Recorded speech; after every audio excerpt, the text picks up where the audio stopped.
Okay.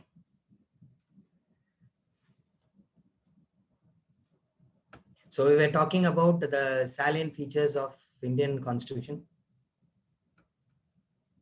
So we completed till why India is the lengthiest written constitution.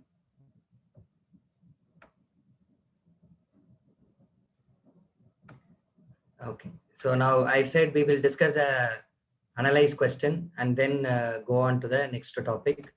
Okay. So what is the main question? Analyze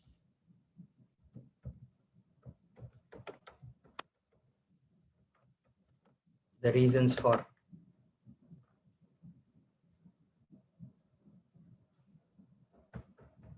lengthiness of Indian Constitution.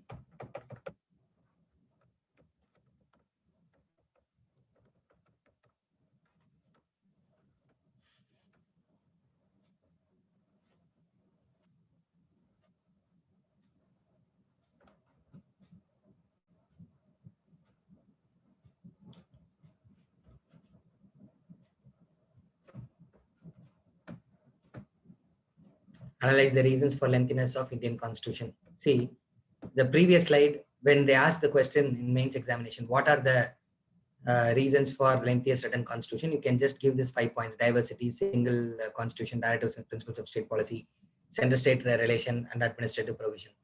Okay. So whenever they are asking the question analysis, how to structure. Okay. So can anybody please enable your video? No, I feel as if I'm talking to just monitor, okay, in an empty room. So if some of you enable your video, if you're comfortable, it will be helpful for me. Please do the needful.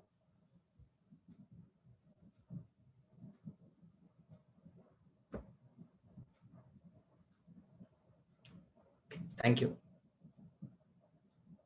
Now, how to structure the answer? First here, when the keyword analysis is coming in the question paper, you think of your lab, biology lab. Okay, so now and all, they are not allowing for dissection of plants and dissection of animals, but at least in colleges, they dissect the animal in order to study the animal, okay, or the plants. So remember that what they are doing is they are analyzing. So to understand a whole organism, they will cut the organism into subparts, and each part will be studied, and that will be related to the main organism. Likewise, whenever the keyword analysis is coming, okay, create subtopics. Okay, from the main topic, create the subtopics. Okay. Analyze or study or relate the subtopic to the main topic.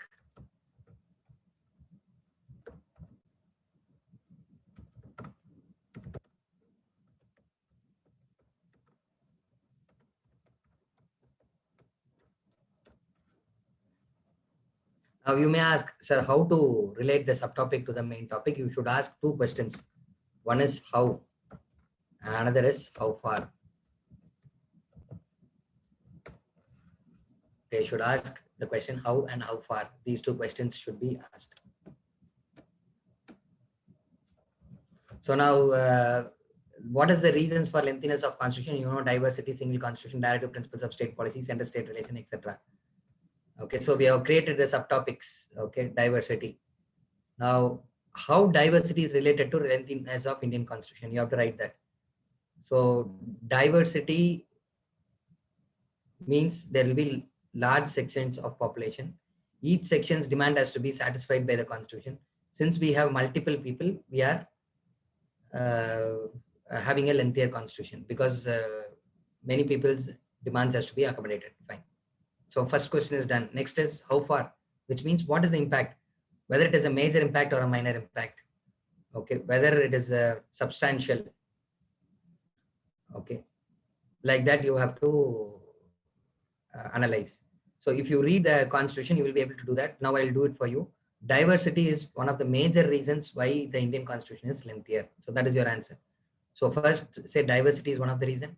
diversity, how it is connected to the lengthiness of Indian constitution, and what is its impact, whether it's a major impact or a minor impact. Okay.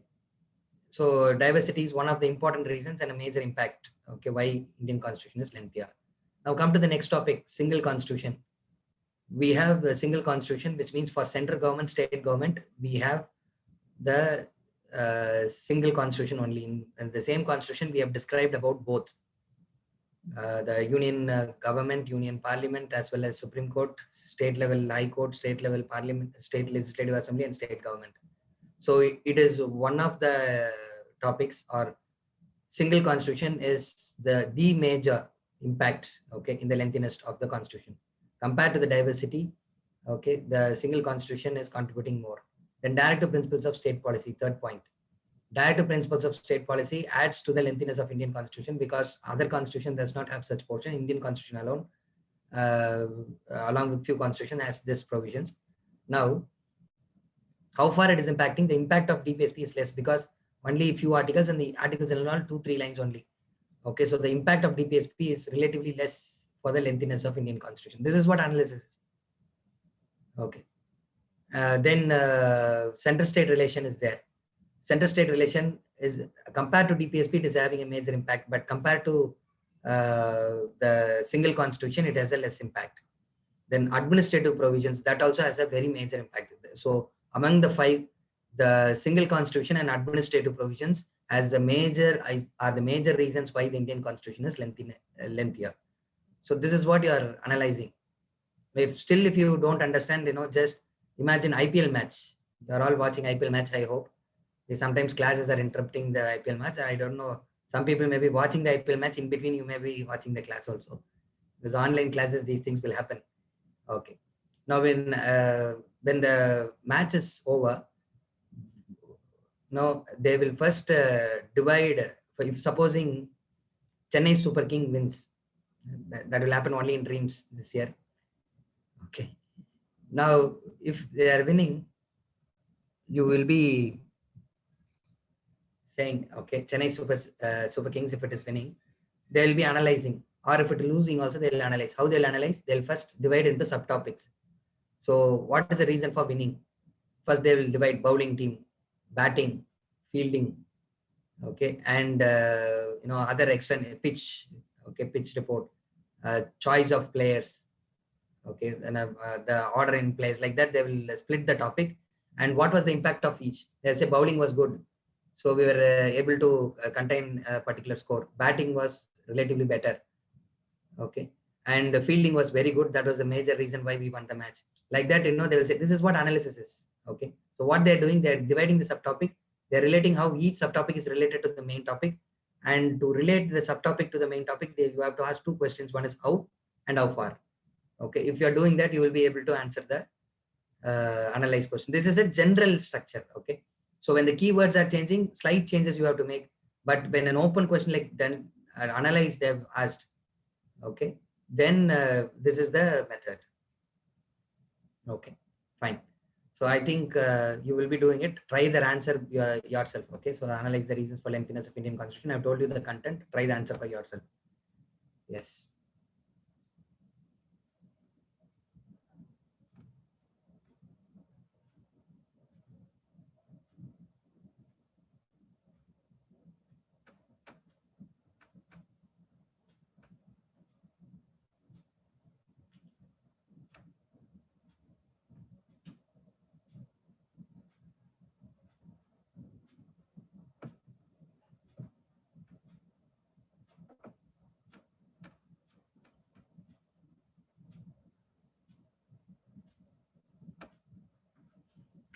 Okay, somebody has asked a question. I don't understand the question itself. You better ask at the end of the class. Okay, then federal, flexibility versus rigidity. What do you mean by flexibility? Flexibility means easier to change the constitution. Whether Indian constitution easy or not. If to change the constitution, if it is easy, we will say that is a flexible constitution. If to change the constitution, it is very difficult, we will call that rigid. The constitution is rigid, like that we will call. So whether Indian constitution is flexible or rigid, whether it is easy to change it or difficult to change it, we have a balance between the both. Okay, we are having a balance between the both.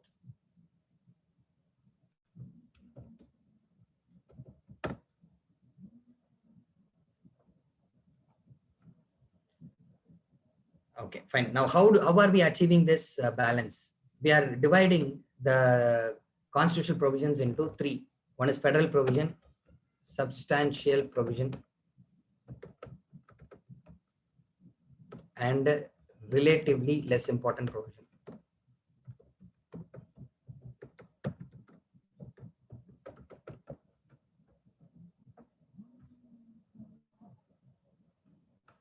Relatively less important provision.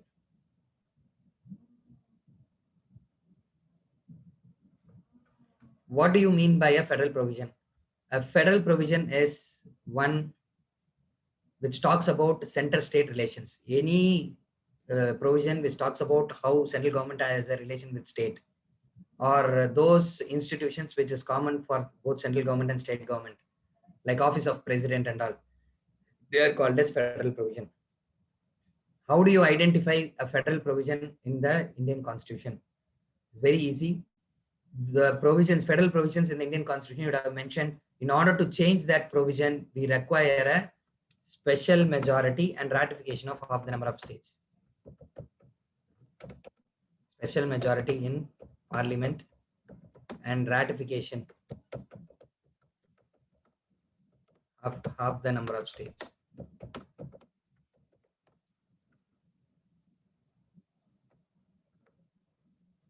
What is special majority? What is simple majority? We are going to see. But right now, special majority is difficult to achieve in parliament. Okay, special majority in parliament and ratification of half the number of states. So we have 28 states. So at least 14 states has to give approval. Okay, states when they're giving, they will be giving the approval through simple majority.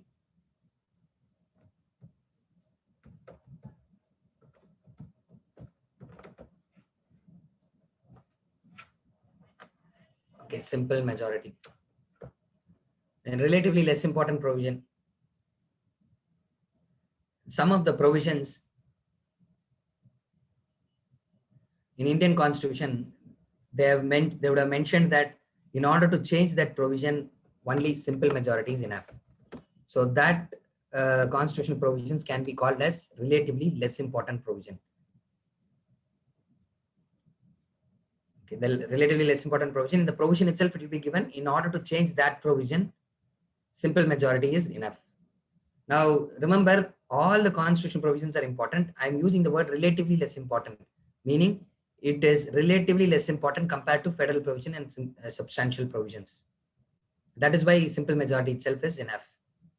Okay. Now, what are substantial provisions? I told you federal provision and relatively less important provision. In that article itself, they would have mentioned. In that provision itself, they would have mentioned that it requires special majority in ratification of the states or simple majority like that.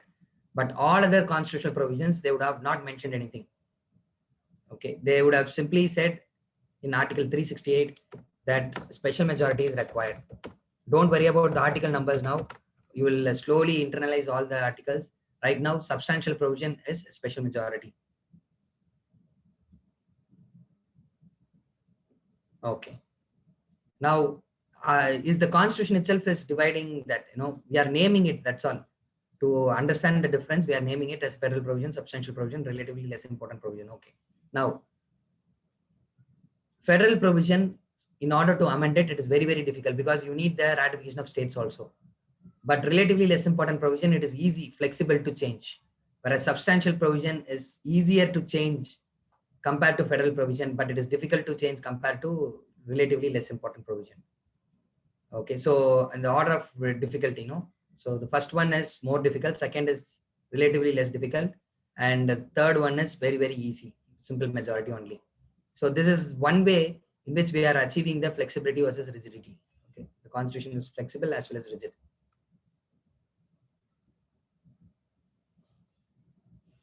And now we are going to see what is simple majority, special majority and all. Okay, so this is given under the amendment chapter. In a Lakshmikant book or our institute book, under amendment chapter, the explanation is given. Now I'm going to do with calculation. I'm going to explain with calculation. By understanding what is simple majority, what is special majority, types of special majority, we are going to once again understand how Indian Constitution is balanced between flexibility and rigidity. Okay. So let us take the first example to see what is a simple majority. Okay, what is a simple majority? So in order to understand simple majority, we have to see an example. Assume one day voting is taking place in Lok Sabha. So we have taken a Lok Sabha's case. Okay, Lok Sabha's case.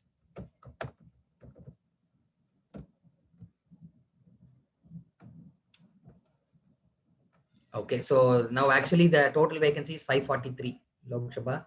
The total vacancy, sorry, the total strength is 543.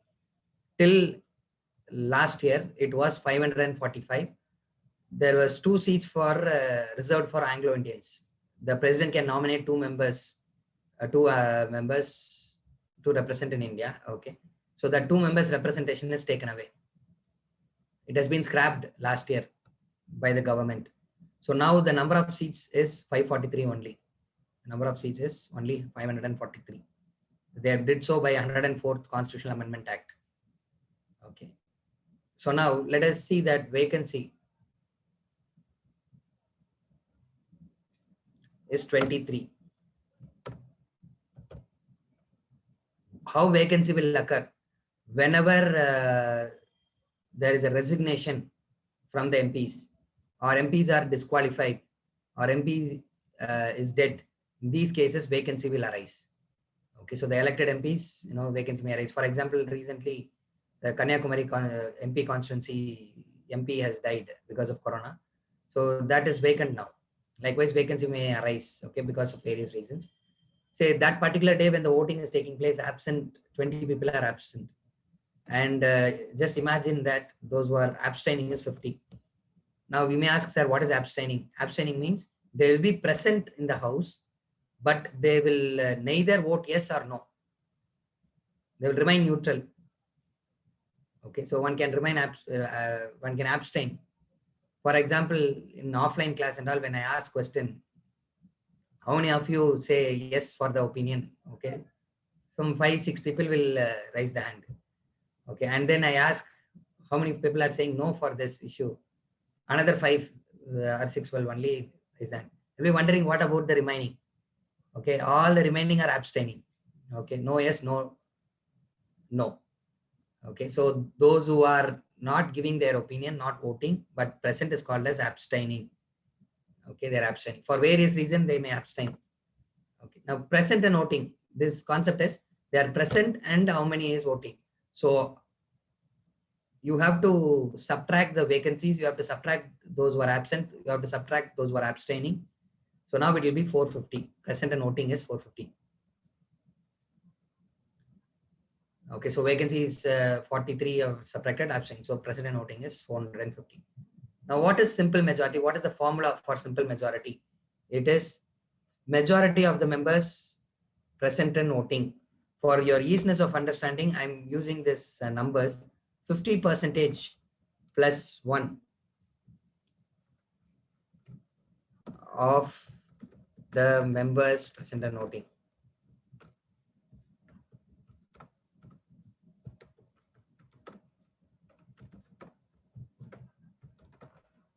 50% plus 1 of the members present and voting. So now in this case, voting is taking place. So what would be the simple majority? Please tell me, no? 50% plus 1 present and voting. What is present and voting? 450. So it will be 226. Okay, 226. Okay. Now imagine another incident. Okay, wherein only 55. Leave this left part. All these calculations. Only 55 MPs are present. So this is another case. Okay, present. Now why I'm taking 55? Because there is a concept called as quorum. Quorum means the minimum number of MPs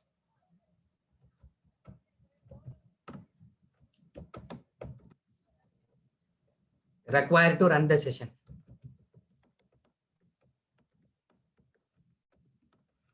Okay, quorum is minimum number of MPs required to run the session.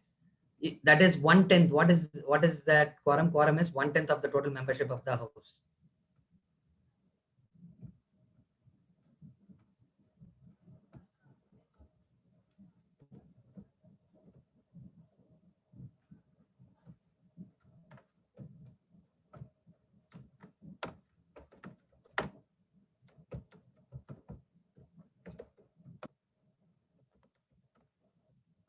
So okay. So 1/10 of the total members of the house. Now what is the total members of the house? The total member of Lok Sabha is 543.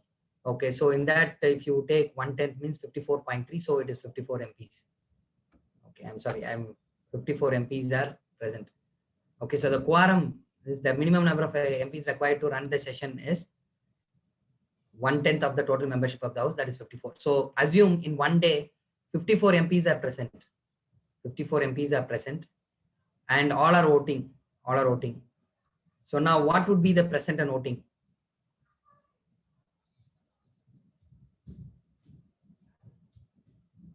Yes, if many are absent, what would be the present and voting? The present and voting will be 54. Now what would be the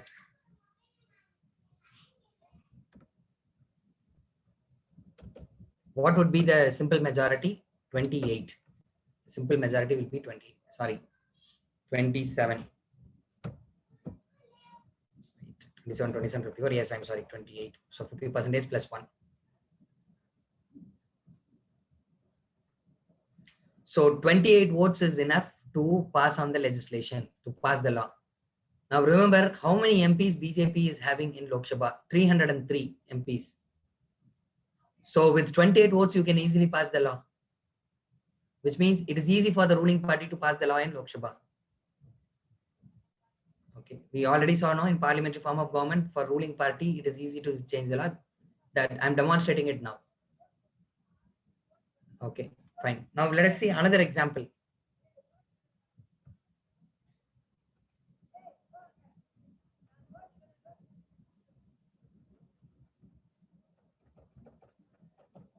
"54 MPs are present." Okay, so can we run the session? Yeah, when 54, yes, we can. But what is happening is 51 MPs are abstaining. 51 MPs are abstaining. They're present, but they're not voting. They're abstaining. So now what is present and voting? Now what is present and voting? It is just 3. Present and voting is 3. Now what is the simple majority now? 2. So with 2 votes, you can pass law. Just imagine, no? Given situation, 54 MPs present, Lok Sabha session can happen. 51 is abstaining, only 3 is voting. And if 2 is voting yes for the law, the law can be passed. So it is that easy to pass the law. That is why usually in parliament, as well as state legislative assemblies, they will go for a voice vote. They will go for a voice vote.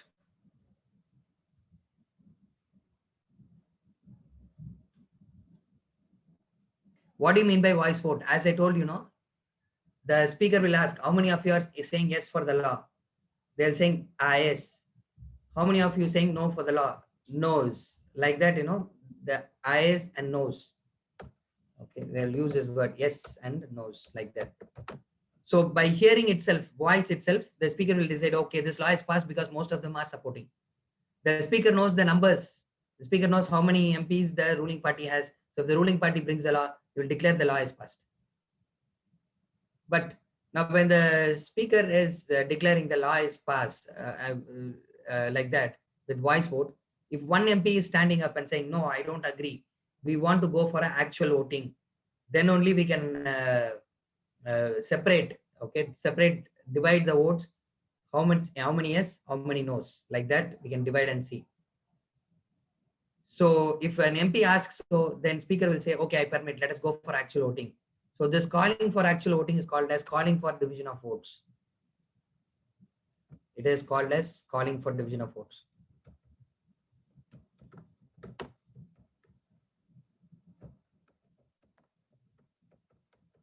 The last parliamentary session, which ended recently, the last 3 days, this is what happened. When the farmers' bills were passed, some of the MPs asked for a division of votes. They called for a division of votes, which means they asked for a actual voting. You may ask, sir, why can't we go for actual voting for every decision in parliament? It will take a lot of time, lot of resources. Okay, so when you already know the numbers, there's no opposition for passing the law, you can pass it by the voice vote.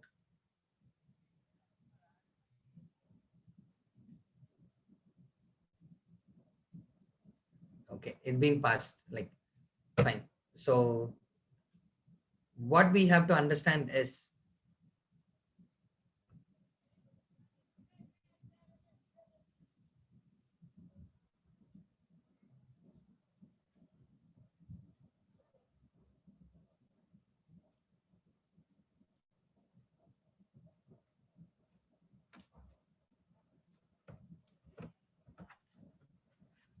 that in a simple majority, okay, it is calculated by present and voting. So when it is calculated by present and voting, okay, the numbers are easy, so they will go for a voice vote. I think you understood simple majority, so let us go for the absolute majority.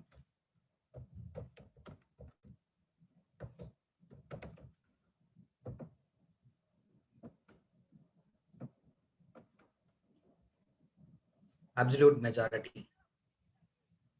Okay, so here also we can take the same values.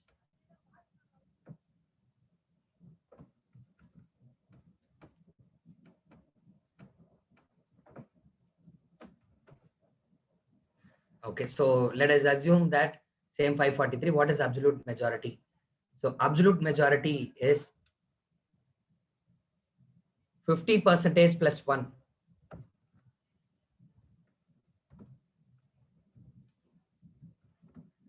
of the total membership of the house.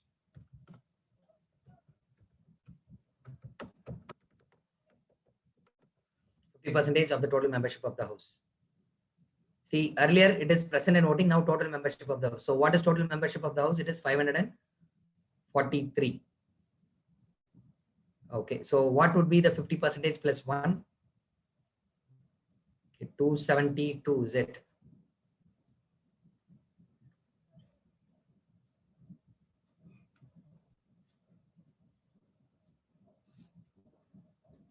Yes, it is 272. Okay, so 272 is the majority.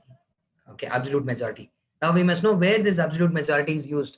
This absolute majority is used in formation of government. Absolute majority is used in the formation of government.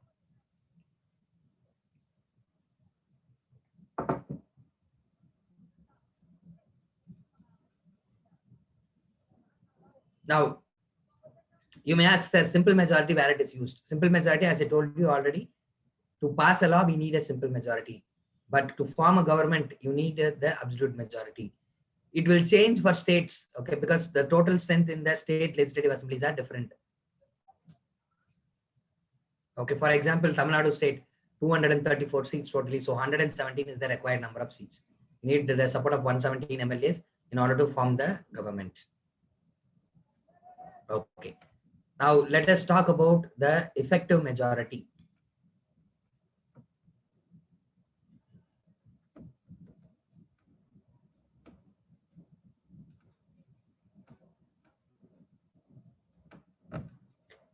Okay, effective majority.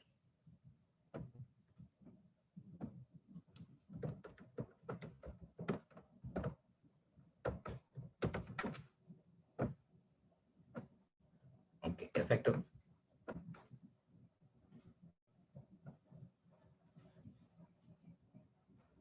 Effective majority is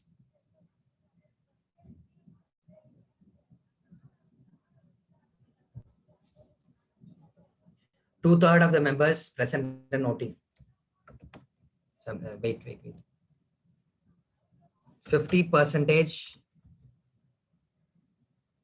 plus 1 of the then members of the house. What is the meaning? The then members means at that time who are the actual members. So you have to subtract the vacancy. Simply put total strength minus vacancy. Okay, so that in that will give you the effective strength.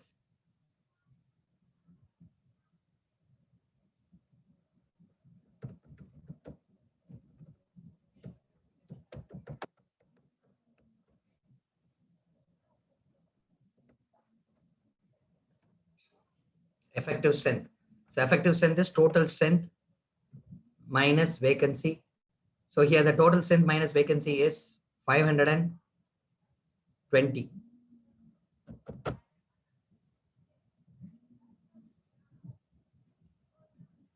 520 total strength minus vacancy is 520.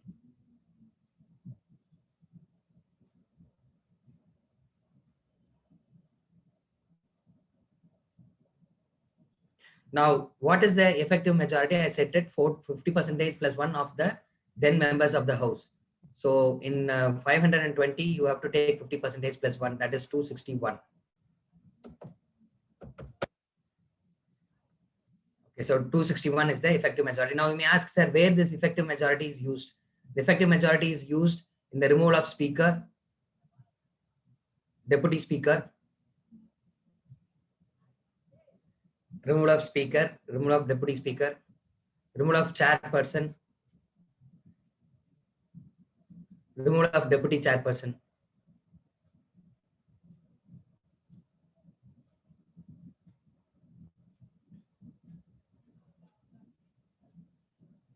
I'll repeat, removal of speaker and deputy speaker. The speaker is called as a chairman in the Rajya Sabha. So removal of chairman and the deputy chairman. Okay, for the removal, effective majority is used.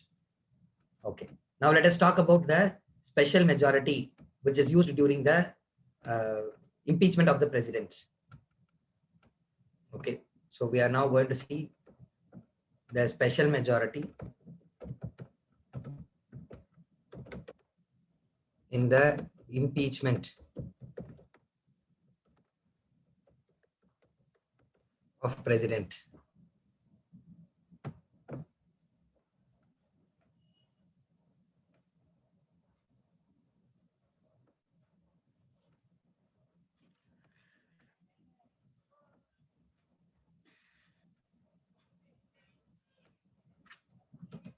Okay, so this is 2/3 majority, 2/3, or I would put not less than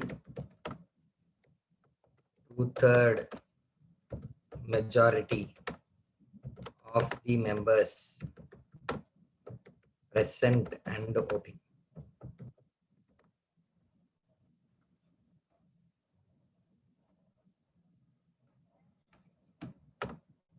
Okay, not less than 2/3 majority of the members.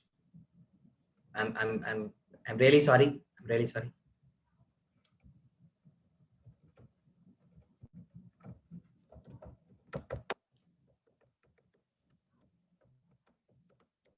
Please make a correction. Not less than 2/3 majority of the total membership of the house. Total membership of the house. Underline the word total membership. That is the key word. The special majority that is applied for the impeachment of the president, for the removal of president, is not less than 2/3 of the majority of the total membership of the house.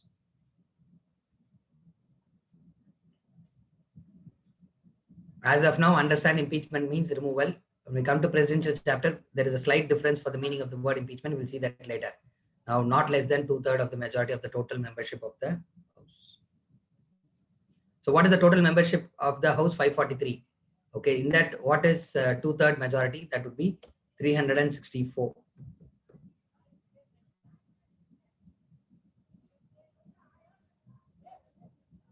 364. Is it correct?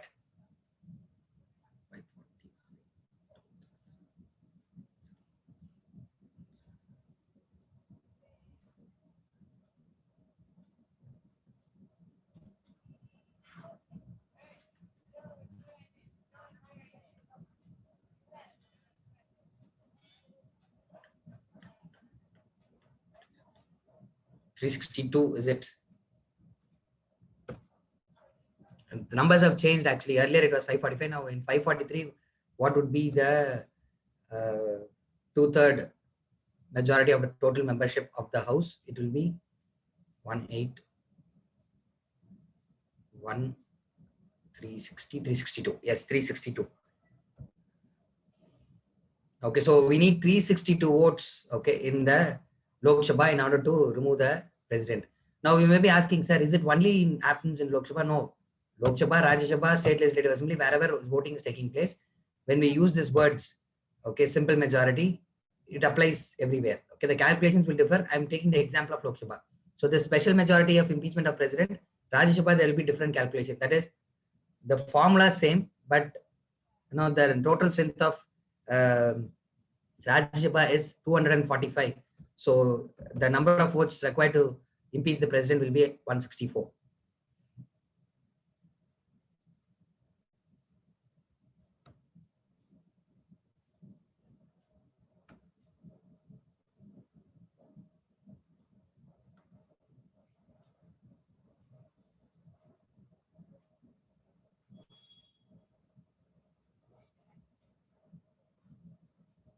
Okay, 362 and 164. Okay, next is we are going to talk about the special majority in which the constitutional amendment is done.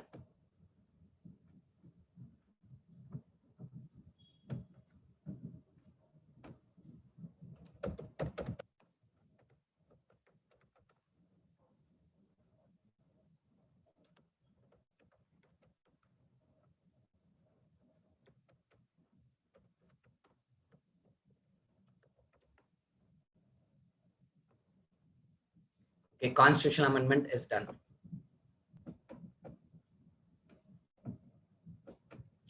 Now listen carefully. This special majority which is done for constitutional amendment, it can also be used for removal of election commissioner,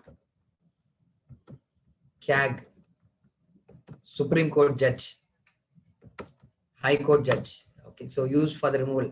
The special majority which we are going to see now, it can be applied for the election commission, CAG, Supreme Court, High Court judges removal.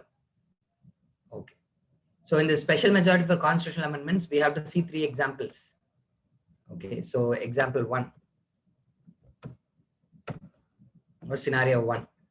Okay, so scenario 1 is this, wherein total strength is 543, 23, 20, 50, everything, the same numbers. Now, what is the formula? The formula for this, there are 2 conditions. One is 50% plus 1.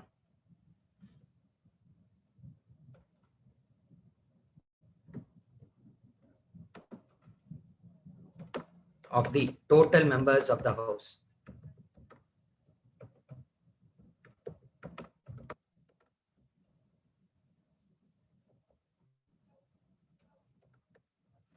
Okay, 50% plus 1 of the total members of the House.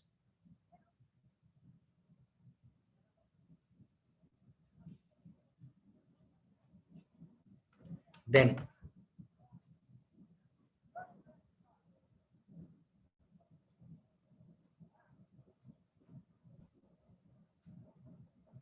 there must be second condition which should be satisfied. There are not only one condition. Till now we had only one condition.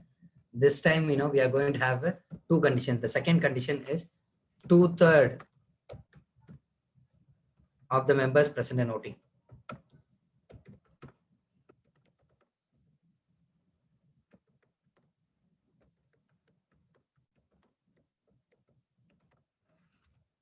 Two-thirds of the members present in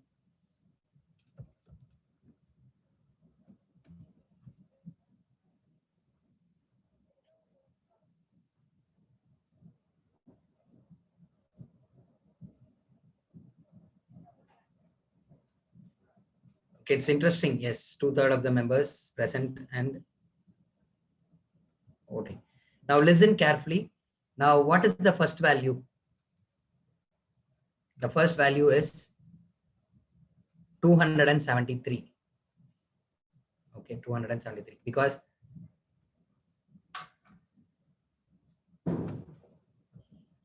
sorry, 272. It's 272. This is going to remain constant in all cases. Now, what is the second condition? 2/3 of the members present and voting. So you have to see what is the present and voting. In this first case, first example, 450 people are present and voting. So 2/3 of present and voting is 300. Now, for the constitutional amendment has to be passed, both conditions has to be satisfied. So we will take the higher value. 300 will be taken. Okay, so 300 is the number of votes required to change the constitution in this example. Okay, so 300 is the votes that is required to change the constitution. Now let us talk about the second example.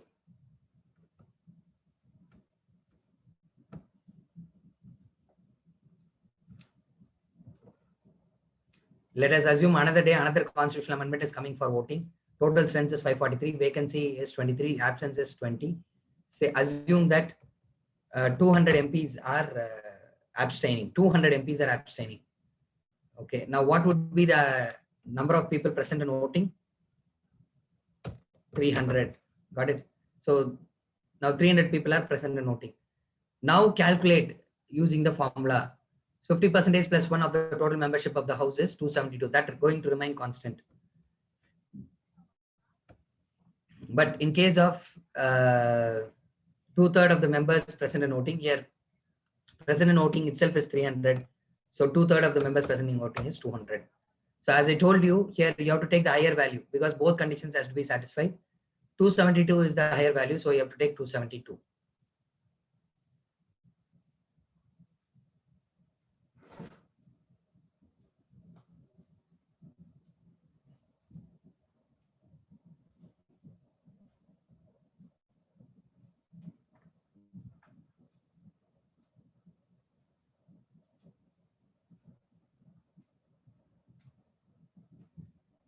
Understood this? Okay, so now the second scenario will be having 272. And remember, when most number of MPs is absent, the number of votes required to change the constitution will reduce, but it will not reduce less than 272. Because in any case, this value is going to be constant because this first value is calculated based on total membership of the house. So it is going to be remain 272. So when most number of MPs are absent, the second value may decrease, but first value will remain 272. So the mean at any given time, at least the lowest number of votes that may be required to change the constitution is 272. I'll repeat, the lowest number of votes that may be required to change the constitution is 272. Now let us talk about another scenario, that is example 3. Example 3. Okay. Assume that total strength is 543, vacancy is 0, absent is 0, abstaining is 0.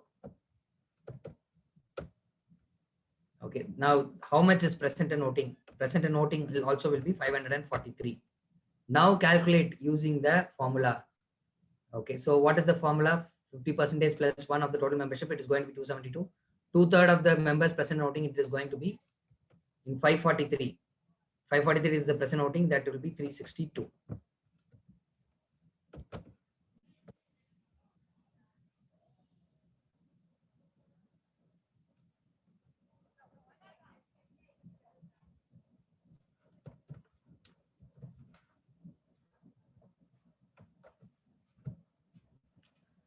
$362. Okay, fine. Now it is the best scenario. All the MPs are present, all the MPs are voting. So 362. So when all are voting, the number of votes required to change the constitution will be 362. It will not go more than that. Okay. So what we are seeing is the number of votes required to change the constitution will fluctuate between 272 and 362 because lowest value will be 272, the highest value will be 362.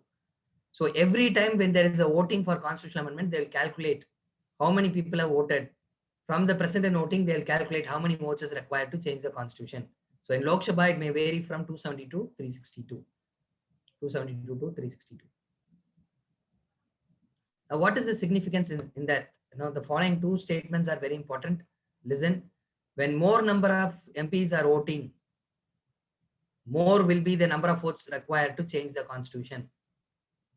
When more number of MPs are absent, less will be the total number of votes that is required to change the constitution. Okay. So it's all about how many are voting, how many is not voting. Okay. Now we will see why this kind of calculation they are applying.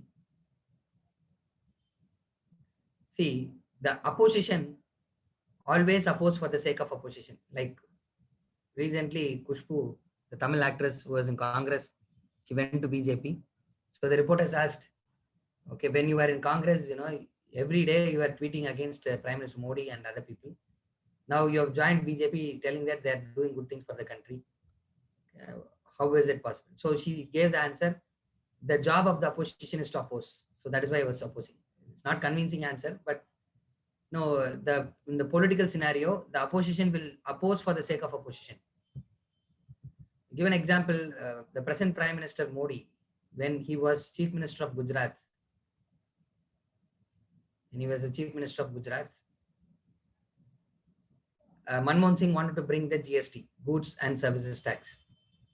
Now what happened is, he declared to Manmohan Singh that if you pass GST, you pass it on my dead body.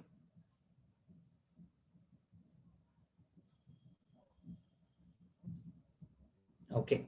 But the same person who had become the Prime Minister, he is the one who pressed the button and initiated GST. GST was open. Okay. And he renamed GST as Good and Simple Tax. Okay. I think the goodness has come only after he became the Prime Minister in GST. Okay, fine. The point is, oppose for the sake of opposition. But if opposition thinks a constitutional amendment is good, they don't want to vote along with the government. Because if you vote along with the government, if BJP brings something and Congress is voting for it, then people will think that, okay, BJP is doing good, so let us continue to vote for BJP. So Congress will oppose and will not be happy to vote along with BJP. But if opposition feels, okay, the constitutional amendment is required for the country, at the same time, the political compulsion, we cannot vote along with the ruling party. It's like, if you vote along the ruling party, it is like shooting on your own leg. It is a political suicide. So no party will do that. So what the opposition can do, if it wants the constitutional amendment to be passed, at the same time, it does not want to vote along with the ruling party, they can abstain from voting. They can abstain. When large number of opposition is abstaining, what happens? The present and voting will reduce. When present and voting reduces, the number of votes required to change the constitution will reduce down to 272. Now, I already told you what is the number 272. It is the number required to change the constitution. Sorry, it is the number with which governments are formed. So now the government is already having enough number of MPs, so government can easily change the constitution. So opposition, if it is abstaining, it is making easier for the government to change the constitution. But opposition thinks that no, the law is wrong. I agree with the law. What they can do is, they can simply oppose the law and vote against the law. So when more number of MPs are voting, the number of votes required to change the constitution will be boiled down to 364. Now, I told you BJP is having only 303. So if all MPs are present and voting, the ruling party cannot change the constitution. For law, we saw through voice vote, with even 2 votes, we can change the law. It is that easy. But to make a constitutional amendment, if the opposition is also voting and voting against the government, then it is difficult to pass the constitution. The constitution becomes rigid. What if the opposition is openly supporting it, is telling that, okay, we are supporting the constitutional amendment. Okay, no problem at all. They can have a cakewalk.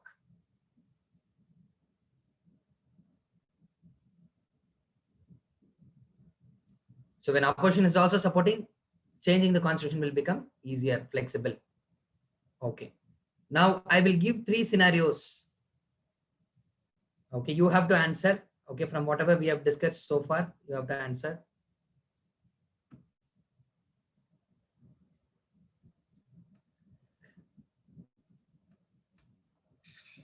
Okay, the government brings the constitutional amendment.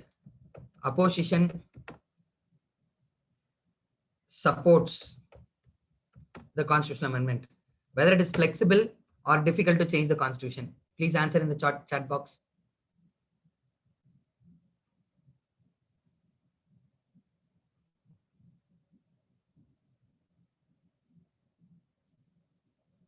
Flexible, it becomes flexible. Thank you. Very good. Okay, supports, it becomes flexible. Okay, remember both the conditions should be satisfied. Okay, so I'll come back now. We'll finish this scenario. When the opposition opposes, what happens to the constitution? Whether it will be difficult or it will be easier. Is once again.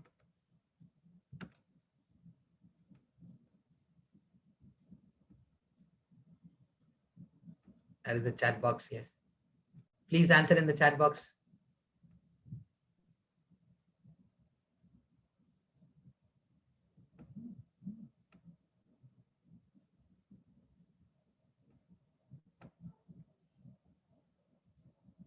Rigid. Very good. It becomes rigid. It becomes rigid.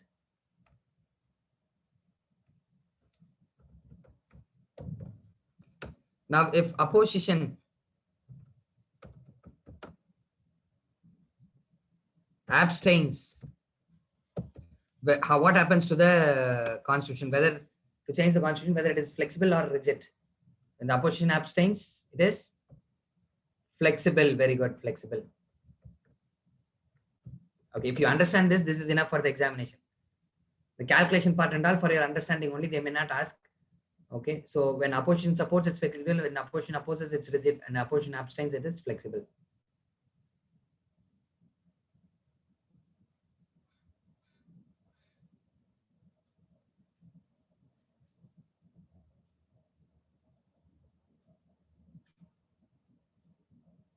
Okay, fine. So I hope you have understood this. Then we have to move on to the next thing. Okay, special majority which is applied in Article 312 and 249. Okay, so this happens in Rajya Sabha. So I would like to take the Rajya Sabha's case.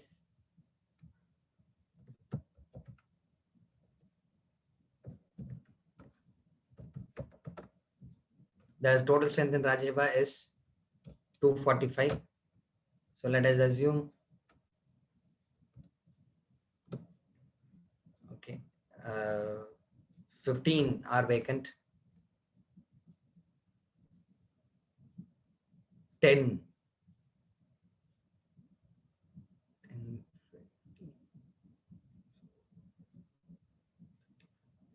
absent is, say again, say 5,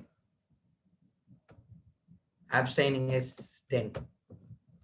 Okay, so 15, 10, 25, 30.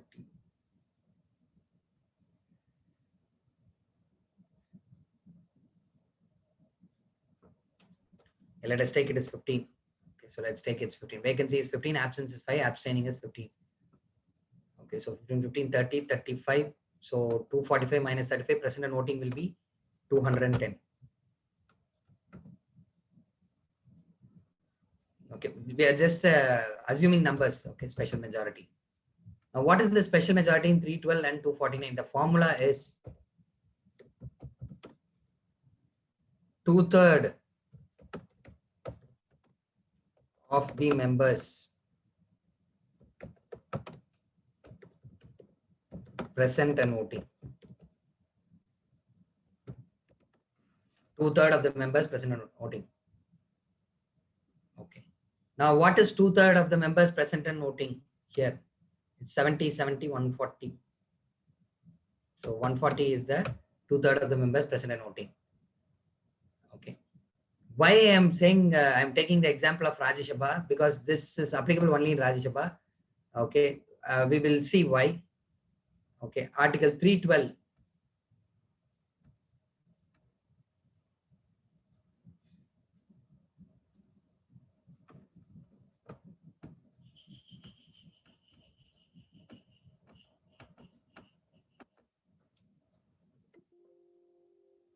sorry.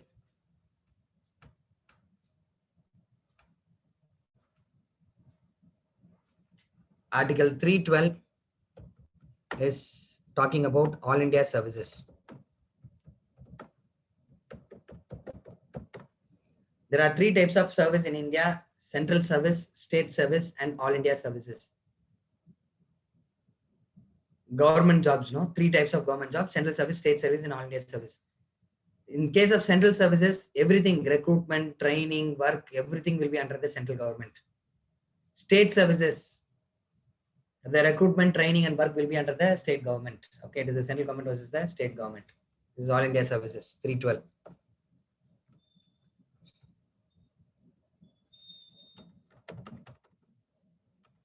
Now, all India services, recruitment and training will be done by the central government.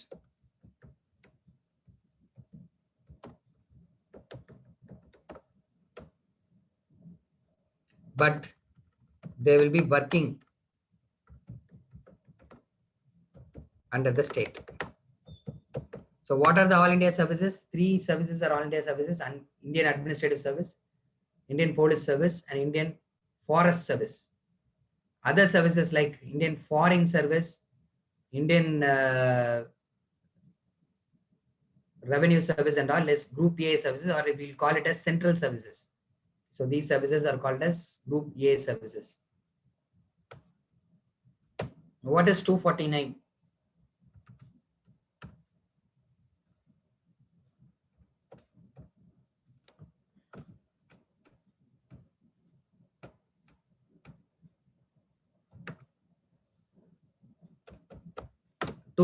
is Parliament's power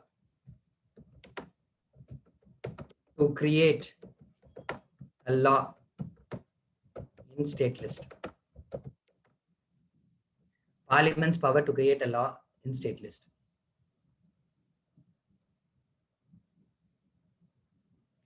So far we were discussing Parliament can never touch the state list, right? But if Rajya Sabha permits, on extraordinary situation, Parliament can create a law on state list. But for both 312 and 249, to create a new all India services or Parliament to create a law on state list, Rajya Sabha permission is required.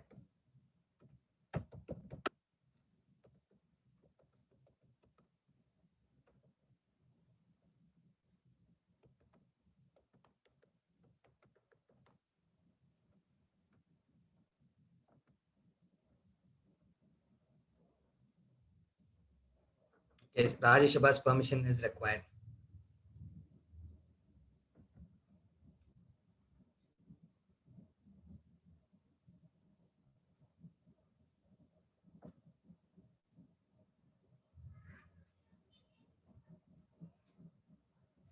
Now, I will just tell you what happens. Rajya Sabha gives a one-line permission. Okay, so whether to create a law on the state list or all India services, Rajya Sabha,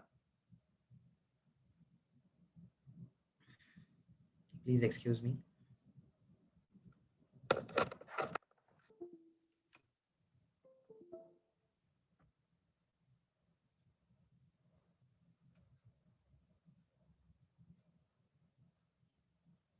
So Rajya Sabha will give permission.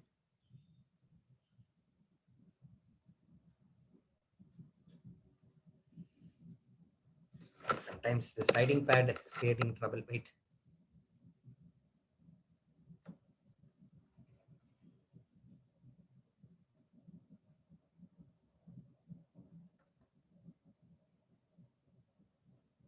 Okay, Rajya Sabha will give permit. Okay, that is by special majority. Special majority. Now, what one-line permission telling that all India services can be created, or in the particular state list subject, Parliament can create the law. But the actual law should be created by Lok Sabha, and then it is to go to Rajya Sabha again, and it should pass the law. Okay, and what is the majority? It is simple.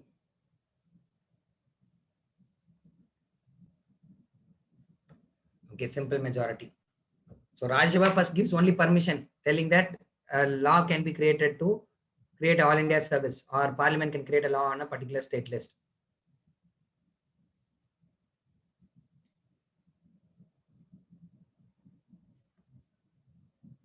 But that permission is enough. You should detail things in law. A law has to be enacted. So law will be enacted independently by Lok Sabha and Rajya Sabha with a simple majority. Some of you may ask, sir, why Rajya Sabha is coming 2 times? First time Rajya Sabha is just giving permission for Parliament. Parliament includes both Lok Sabha and Rajya Sabha. So after that, Lok Sabha and Rajya Sabha should independently pass the detail. They will say, no, the devil is in the detail. So one line they may permit. Maybe Rajya Sabha do not like the detail. When the Lok Sabha passes the law in detail, okay, some provisions Rajya Sabha does not like. Chances are there. That is why Lok Sabha and Rajya Sabha should independently pass the law. Okay, I'll give you one example. Let us see that All India Educational Service has to be started. A new service called as IES, Indian Education Service, or Indian Judicial Service has to be created. So you have to go to Rajya Sabha. Rajya Sabha will give a one-line permission. Let the Parliament create All India Education Service, or the Parliament create a All India Judicial Service. Like that, one-line permission will be granted. But this education service, what is the qualification? What is their tenure? Where they shall be recruited? What should be their salaries?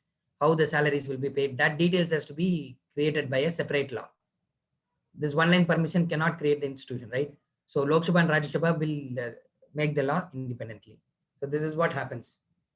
Okay, now ultimately what you must know is, when this is happening, what is the special majority? When Rajya Sabha is giving permission, the special majority will be 2/3 of the members present in voting. So that is why I gave the Rajya Sabha's example.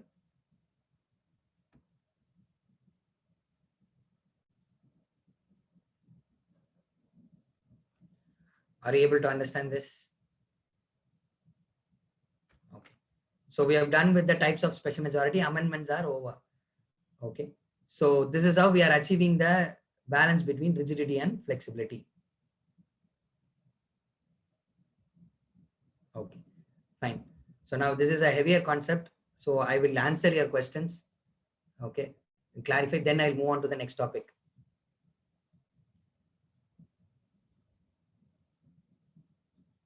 What will happen if one party members vote for another party? They will be subjected to anti-defection law. And there is one more question. Will it be same to Rajya Sabha? Yes, except the numbers will change. The formula is same for simple majority, absolute majority,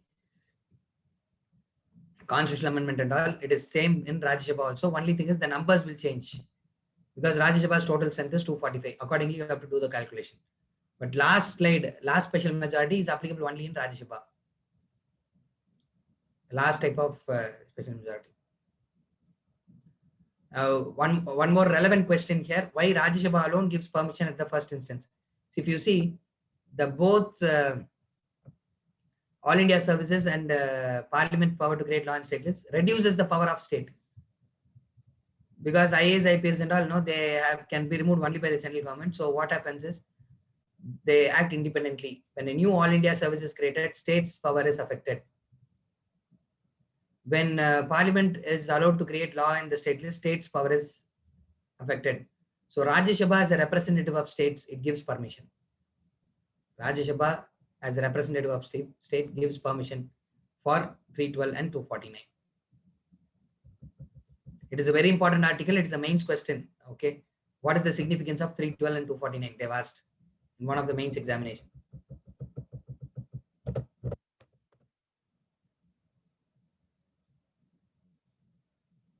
Okay, so now since we did all these calculations and all, now what we'll do is, we will go for a short break, and then we will come and see the next topic: Parliament versus judicial supremacy. Whether Parliament is supreme in India, judiciary is supreme in India, we are going to see.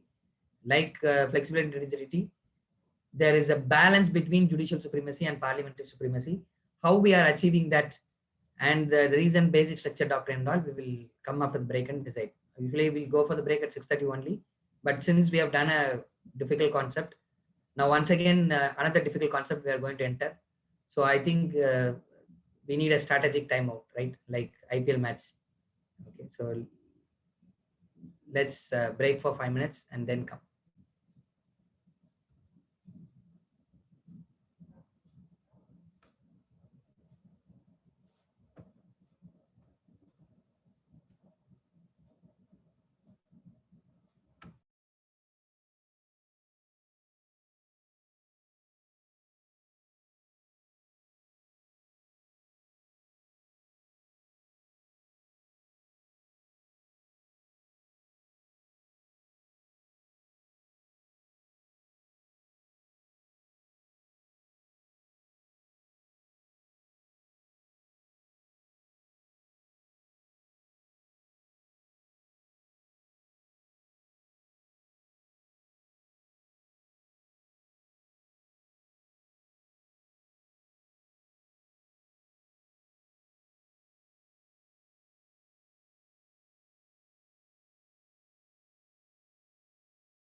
Okay. So there are two questions. During voice vote, how will Parliament determine whether MP votes for his party or not?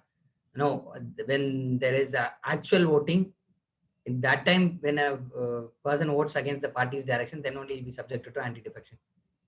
Okay. Then what if Rajya Sabha does not like the law details made by Lok Sabha and it modifies details as it wish and passes? Then once again, the amendments will go to the Lok Sabha. Okay. And Lok Sabha also has to pass it. So now, as of now, just think that it should be passed by Lok Sabha and the Rajya Sabha. That is enough. Okay, please, when we come to lawmaking process, at that time I'll discuss. Okay, so right now hold on to it. Okay, fine. So next is, let us discuss parliamentary supremacy and judicial supremacy.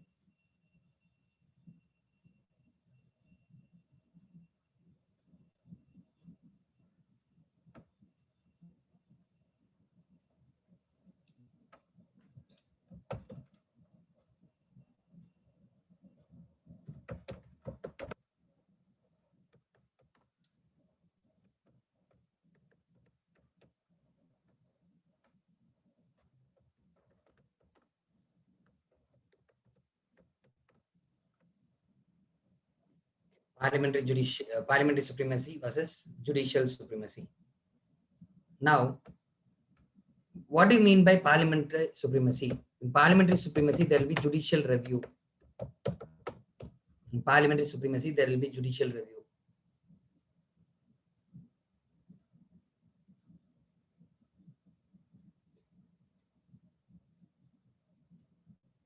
I'm sorry, got stuck. No judicial review. Okay, first I have to talk about what is judicial review, then you will clearly understand. Judicial review is the power of the judiciary to test whether the law is correct or not. Whenever Parliament creates a law, whether the law is correct or not will be decided by the judiciary. So this power of the judiciary to review the law created by Parliament is called as judicial review. In some countries, there is parliamentary supremacy, which means when Parliament says something, it is final. Okay, Parliament says something, it is final.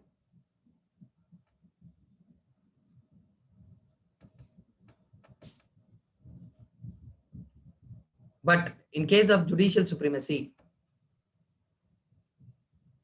okay, what judiciary says is final, there will be judicial review.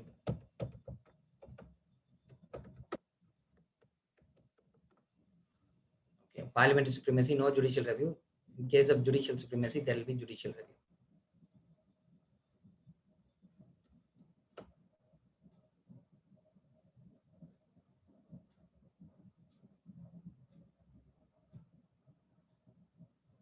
Okay. Now, what is the example of parliamentary supremacy? UK. Judicial supremacy, the example is United States of America. Now, India, what we have a balance between parliamentary supremacy and judicial supremacy. Okay. So let us assume that there is a law called as Land Ceiling Act.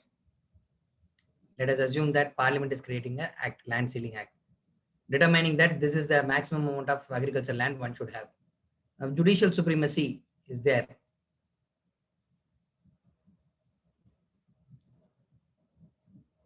It can review the law in India, okay, and it checks whether the law is consistent with the fundamental rights or not. Article 31 says that there is right to property.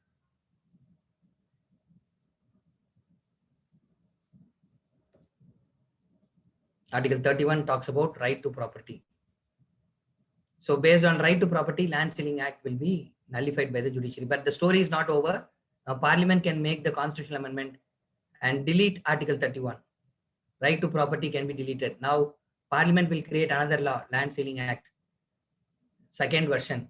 This Land Ceiling Act, second version is taken by the judiciary. They will check for its validity. Now it will be valid.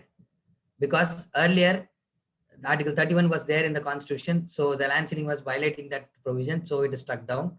Now that provision is not there inside the Constitution because Constitution has been changed, amended. So Land Ceiling Act 2 will be valid. Okay. And note that there is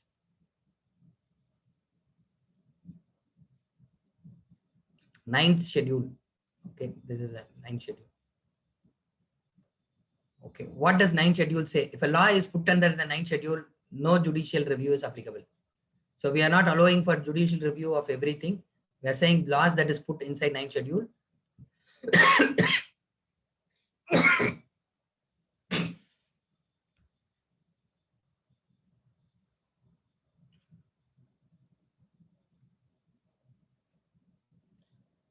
Laws related to 9th schedule.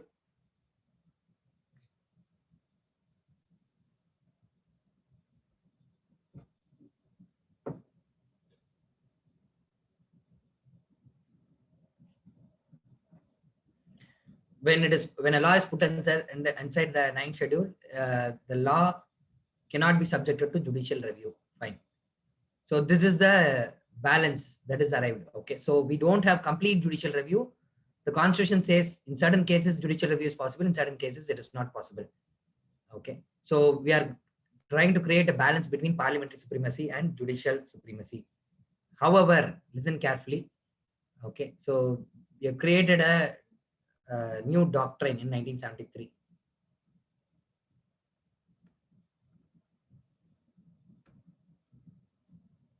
called as basic structure doctrine.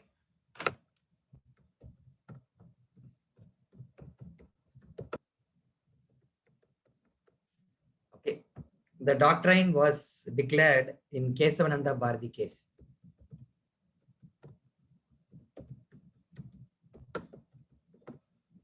(1973). Kesavananda Bharati case, 1973.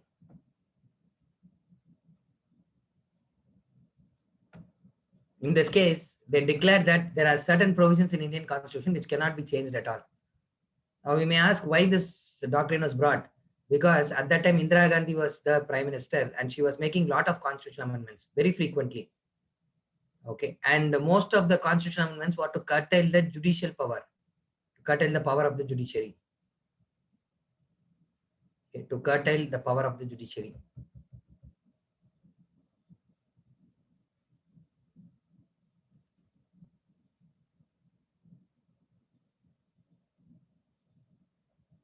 So the judiciary thought that we should not allow the parliament to amend the constitution as it wishes. So we should keep some check. So they brought this basic structure doctrine.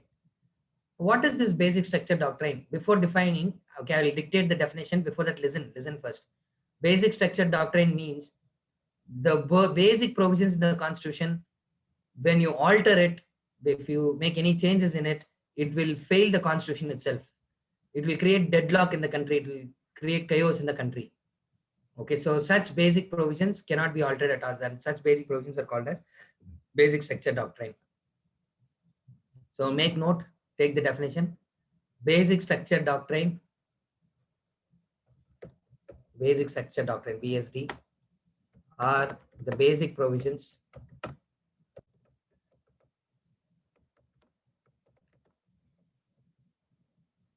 when altered, or you put if altered,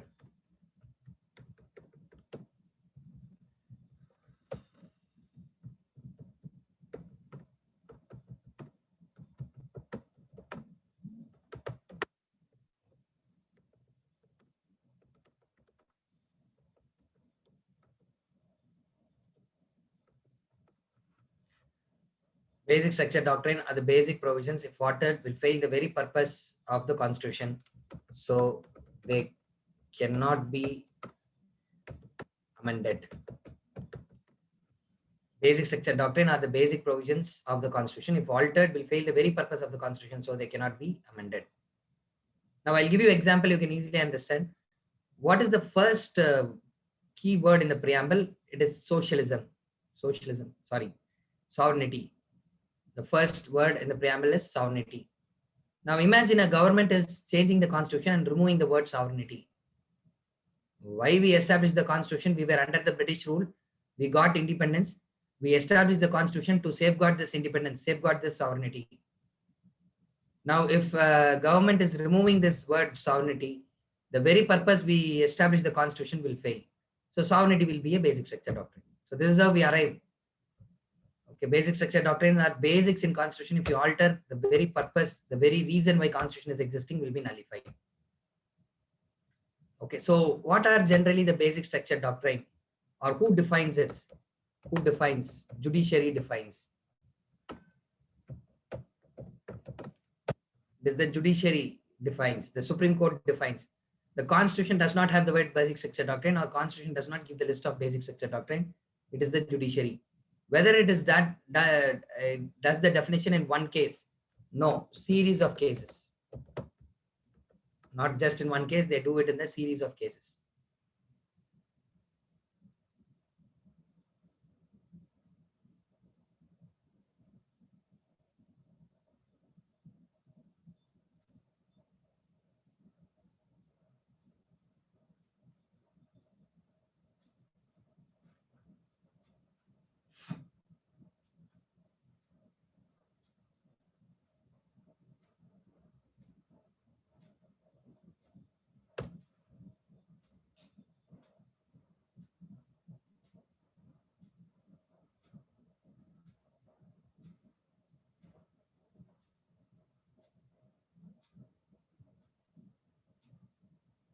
Okay. Now,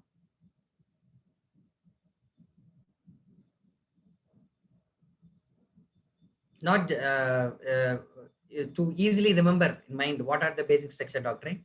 All the keywords in the preamble has been declared by the court of law as basic structure doctrine, except socialism and fraternity. Except socialism and fraternity. All other keywords in the preamble, justice, equality, liberty. Okay, so all these words has been declared, okay, as the basic structure doctrine. Now, in the salient features of Indian Constitution, now the first three: parliamentary form of government, federal form of government, independent judiciary. That is also basic structure doctrine. Okay, so the keywords in the preamble plus first three salient features you can remember. Okay, so that you can give examples in the interview if it is asked, or mains examination if it is asked. Now, some of you may ask, sir, why socialism and fraternity? See, only when somebody files a case and a question comes before the judiciary whether a particular provision is basic structure doctrine or not, the court will have to declare that it is a basic structure doctrine. The court has to declare so. So far, no question has arrived whether socialism is a basic structure doctrine or fraternity is a basic structure doctrine. But tomorrow, if the case happens, some amendment is done in order to counter or remove fraternity, then judiciary will come and judiciary can declare fraternity as a basic structure doctrine. In future they can do. So the point I'm trying to say is the list of basic structure doctrine is open.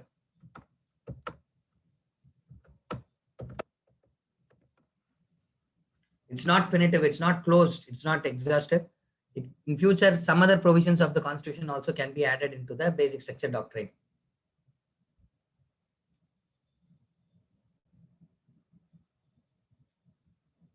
Okay, some other also, basic structure doctrine. So now what happens is, virtually the Supreme Court has become superior, because any constitutional amendment made, any law made, they can review now and simply say that it is that particular provision is a basic structure doctrine. Even a subject that is put under the 9th schedule, a law that is put under 9th schedule, that also can be reviewed by the judiciary under basic structure doctrine. Now, if you ask, sir, basic structure doctrine, is it constitutional or not? According to Constitution, Parliament only can change the basic structure doctrine. But here, judiciary has created a new provision in the Constitution. But it was necessitated because of frequent amendments by Indira Gandhi. So the opposition parties, the stakeholders in polity, everybody accepted the basic structure doctrine. Okay.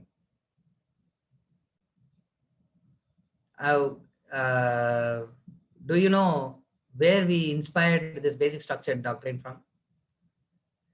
Basic structure doctrine, where we have inspired from? Any idea? Make a guess. You won't be knowing. We have the sources of Constitution is there, no? Each federalism we borrowed for America, like that. Make a guess. No, it's Pakistan. unexpected, no? The only good thing that we ever got from Pakistan is basic structure doctrine. Okay.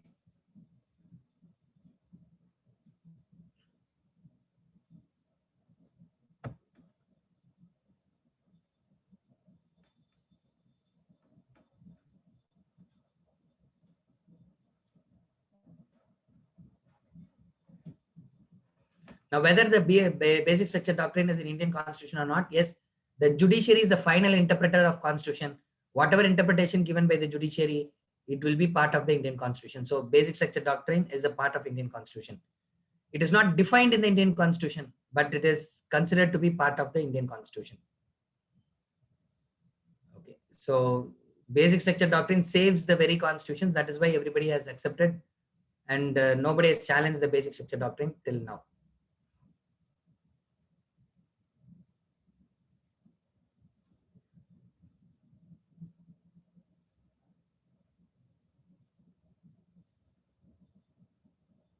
Okay, next question is whether basic structure doctrine, okay, for mains examination, whether basic structure doctrine has the basis in Indian constitution.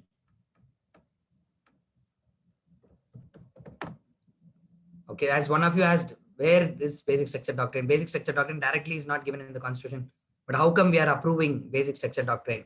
So basis of BSD. Okay, so earlier and all, MSD Mahendra Singh Dhoni will perform well in IPL. So I would quote like this: if for Indian cricket MSD, for Indian constitution it is BSD. He's called as some savior of Indian cricket, right? He got all the international trophies. Okay, but now I cannot quote because you're all will be angry with him now. Okay, anyway, okay, if you see in the historical sense, in a long period sense, MS Dhoni has been a star cricketer, okay, a very important cricketer for the Indian cricket team. Likewise, basic structure doctrine is the defender of the constitution, saves the constitution. Now, what is the basis of basic structure doctrine? There is no direct basis, but implicitly, indirectly, there are many provisions which allows for basic structure doctrine. What are they? First is judiciary is the final interpreter of constitution. So judiciary can bring in some doctrines. Okay, judiciary can establish certain doctrines. Second is under Article 141 and 142. In order to do complete justice, judiciary can issue an order. Okay, complete justice.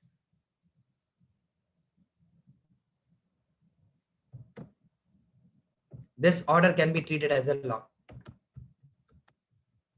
Okay, so Article 141 and 142, complete justice, order, law. Then based on Article 32, okay, so whenever a core fundamental right is violated, the judiciary can review. 32 gives power, no, to 32 and 13. First 32, okay, whenever fundamental rights is affected, they can issue orders. Likewise, Article 13 is there. Okay, it says that judicial review is possible. Judiciary can review the law if it is affecting the fundamental rights. So from that, and moreover, okay, no institution can have unlimited powers. Any institution in the constitution, they should have limited powers. Likewise, parliament cannot have absolute powers. Constitution cannot have absolute powers. Now, the word amendment means change. It is not complete abrogation of the constitution. Okay, as I told you, important provisions of the constitution like sovereignty, secularism and all, if it is removed from the constitution, you are radically changing the constitution abruptly. So amendment is small changes that is required for changing times. Okay, so these are the basis of the basic structure doctrine. And it is given implicitly, not explicitly. So this time prelims question, now they asked whether basic structure doctrine has been defined in the Indian constitution. It is not defined by the constitution, it is given by the judiciary. So the statement is wrong.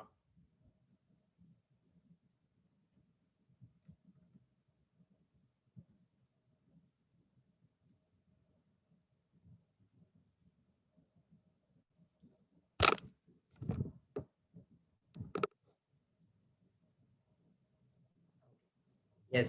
So as of now, what happened to the supremacy of parliament or supremacy of judiciary? Judiciary has practically become superior. Judiciary has become practically superior.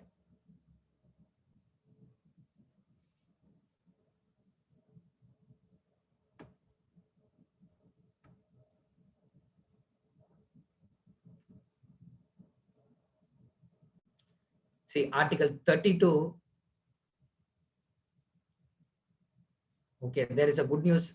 CSK is won today. When it happened, I didn't see the match. I'm sorry. From morning, I have class 9 to 1. I had optional class 2 to 4 orientation mains, and now 5 to 7:30. So I didn't watch. Good. Okay. So happy that CSK is won. Very good. Now, one person has asked a question. Article 32. What is Article 32? See, Article 32 says that whenever fundamental right is affected, judiciary can restore the fundamental rights, or judiciary is the guardian or guarantor of fundamental rights. So when it is so, no issues, no need to worry. Okay, so judiciary, the guarantor of fundamental rights. 141, 142. Article 141, 142 says that judiciary can issue any order in order to do complete justice. That would be become law. So based on that, judiciary has introduced a new concept, basic structure doctrine, to save constitution, to do complete justice. That is why 141 and 142 is coming.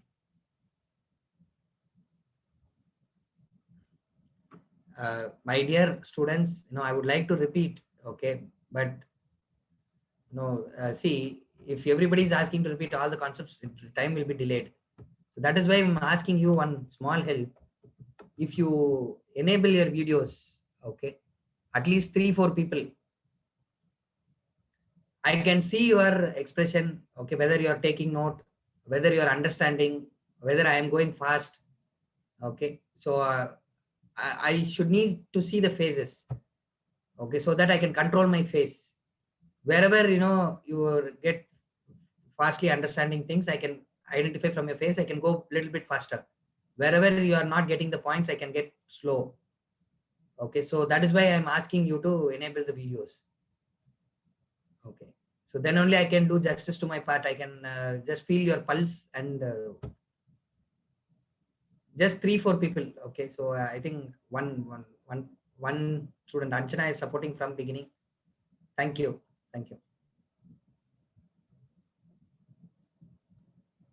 It's good. Thanks.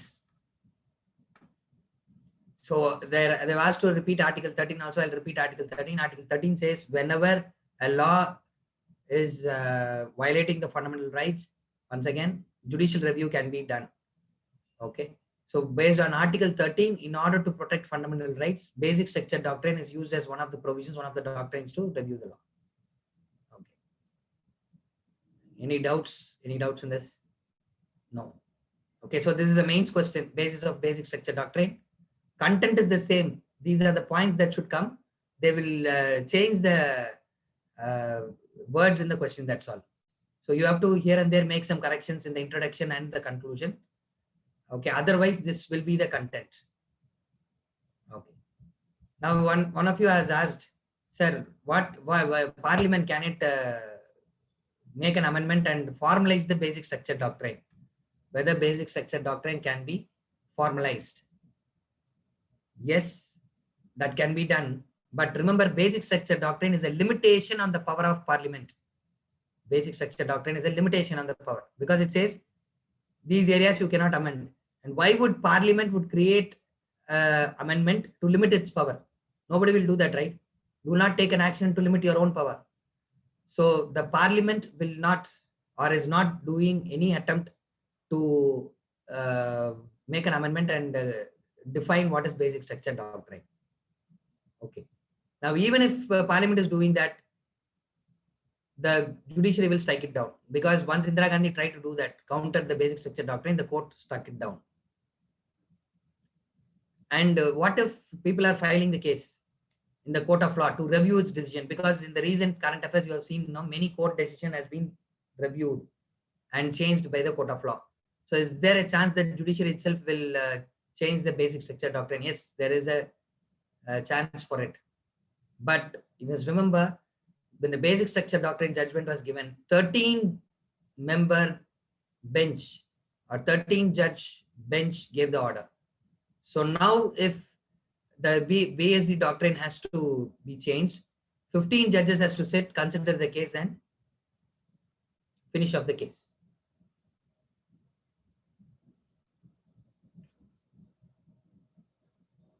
So for 15 judges bench should be appointed. Something should happen in the polity. Okay, so because of basic structure doctrine, some danger or some problem should be created for the polity. Then the interested parties or the political stakeholders will file a case. Then judiciary may consider appointing 15-member bench and then take a decision on it. Okay, so BSD will continue to stay in Indian polity. Basic structure doctrine will continue to stay in polity. Okay, it requires something very bad, like for example emergency period. Basic structure doctrine was introduced because of emergency. During emergency, Indira Gandhi tried to change the constitution very frequently. Likewise, something else has to happen because of BSD, then only people will think about removing it. So as long as that, it will stay in the Indian polity. Now if they ask whether basic structure doctrine is good or bad, okay, you are a bureaucrat, you are a government, okay, so basic structure doctrine is actually a hindrance for smooth governance. In the sense I would say that every time a amendment is done, it will be questioned by the judiciary. Okay, you cannot quickly act. So for quick government, basic structure doctrine is an impediment. And basic structure doctrine creates the superiority to the judiciary. And that is not good. What is envisaged in the constitution is a balance between judicial supremacy and parliamentary supremacy. That basic expectation of the constitution itself is broken. Okay, so it is better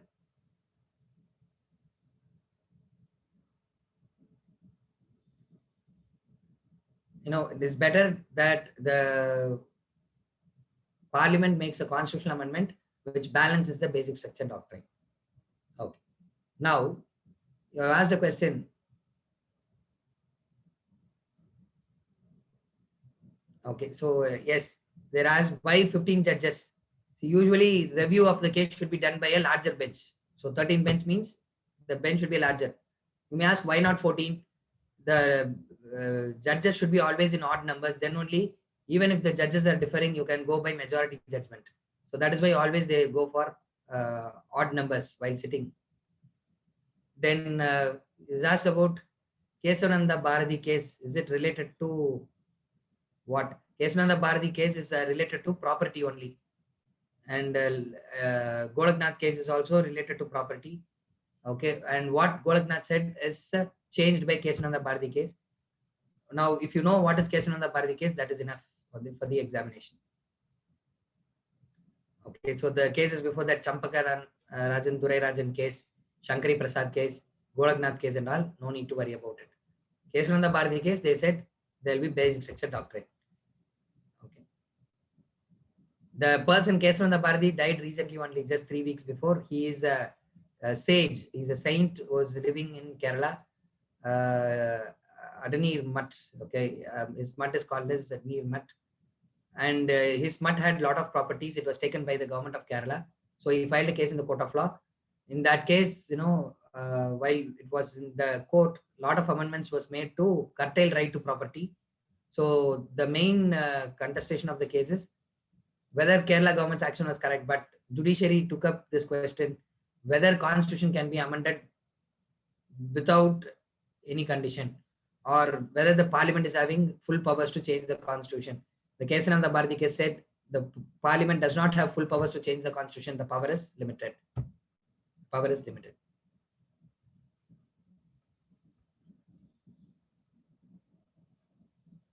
Okay, good. So we have done with the salient features of Indian constitution. Now we have to discuss the next chapter, union and its territory. Okay, union and its territory.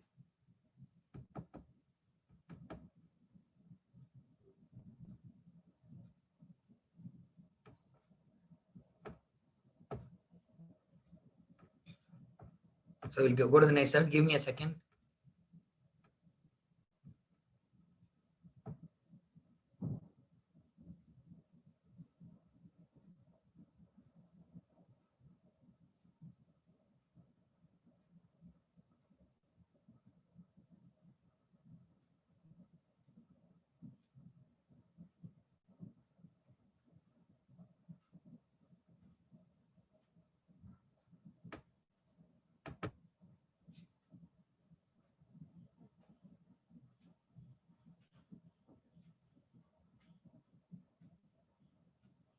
Okay. So we'll do it here.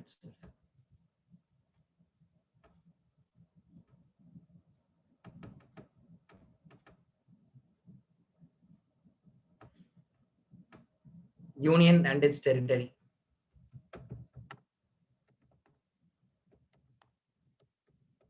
We are entering into the constitution. Okay, part 1 of the constitution. Part 1.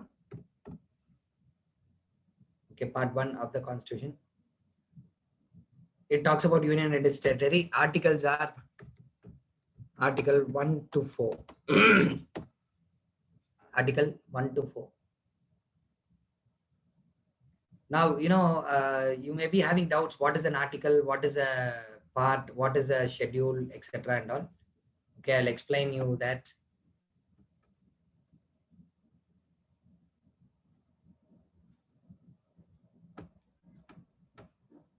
See, a rule provided for in the constitution, a rule provided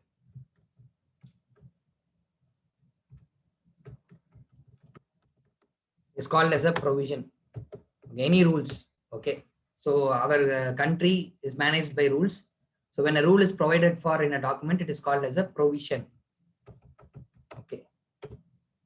Now the provision in constitution, okay, provision which is provided for in the constitution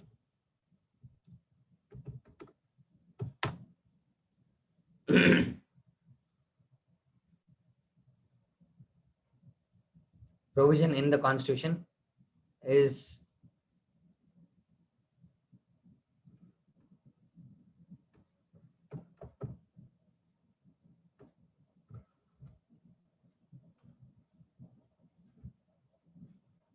called as an article. The provision in the constitution is called as an article, whereas provision in law, okay, is called as section.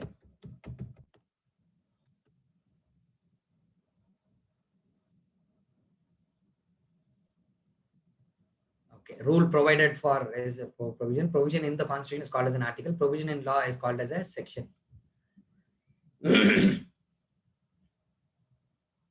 Now, we must know whether a particular number is in constitution or law. That is why they are using two different names. Because section 13, 14, 15 means it is some law. Article 13, 14, 15 or 41, 141 like that means it is in there in the constitution. Okay. Then what is part? Part is a set of related articles. Part means set of related. For example, just now we saw union and its territory, part 1. All the articles related to union and its territory will be in part 1. They are related articles. They are common. Part 2, citizenship. All articles related to citizenship is in part 2. Okay, so from 6 to 11, 5 to 11, all the articles will be related to citizenship only. So part is set of related articles. It is group of articles. So we have 24 parts in Indian Constitution. Okay, 24 parts. Now, what is a clause? Clause is a subpart of the article.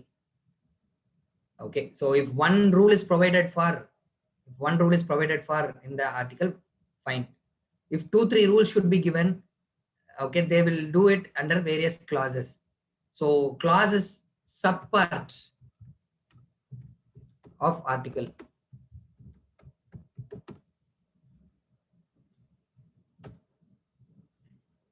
clause is a subpart of article. Then subclause or section, they may call both way, it is sub part of clause. Okay, which means even the clause may have two, three parts. Okay, for example, Article 15 is having two clauses, clause 1, clause 2. Clause 1, clause 2, and under clause 2 will be section A, section B, like that. Okay, usually clause 1 and 2, they will be given inside the parenthesis, given inside the paragraphs. Okay, so the example is Article 15, clause 1, 1, 2, A, B, like that.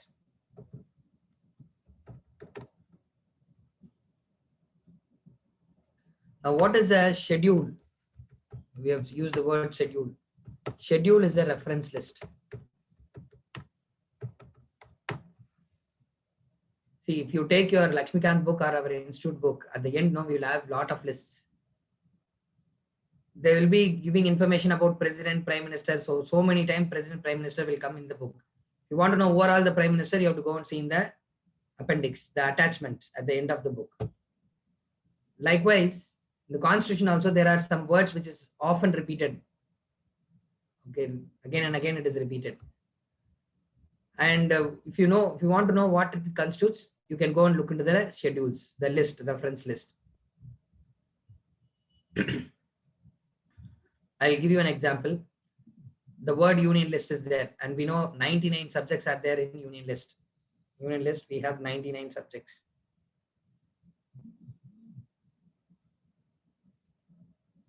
Okay. Now, the word union list will come in 3-4 places in the Indian Constitution. In all the places, if you are adding the 99 subjects, the Constitution will become bulkier. So for easiness, they will just use the word union list. If you want to know what is union list, you have to go to the schedule. You have to go to the schedule. Schedule 7 talks about union list, state list, concurrent list. What are the subjects? Okay, so that is the purpose of schedule. Okay, schedules are there to reduce. Likewise, languages also. There are 2-3 articles related to language. You want to know what are the scheduled languages, you have to refer to Schedule 8. So schedules are reference list.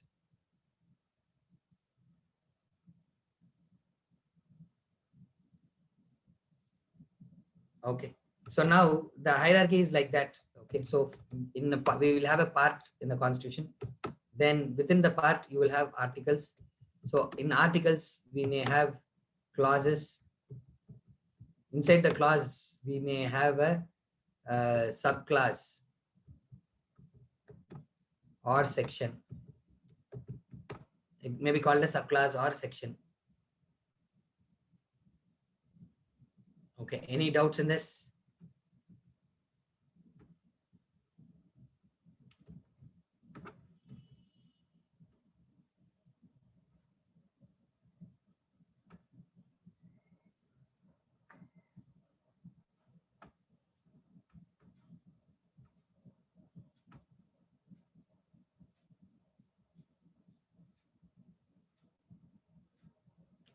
So Schedule 9, okay, once again, you were asking with my example.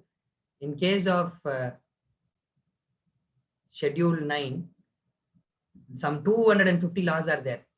Okay, so whenever they're talking about Schedule 9 inside Constitution, they'll say the laws in the Schedule 9 will not be subjected to judicial review. If you want to know what are the laws inside Schedule 9, you have to go and check. 249, some 250 laws are there.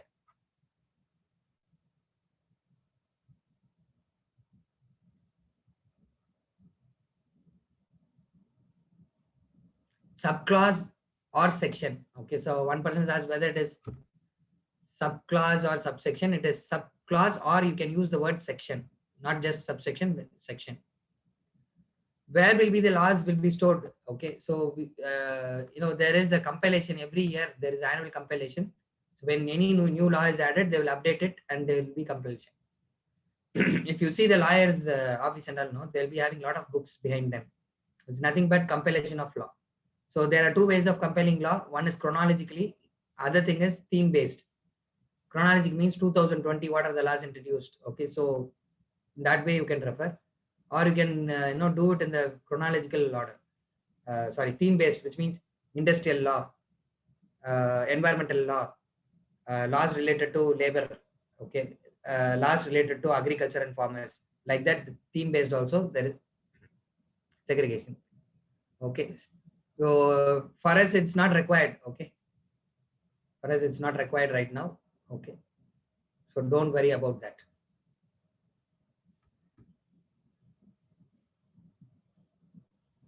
There are also some publications also, okay, which publishes the law. So if you want to know law of a particular area, you can buy that book and do it.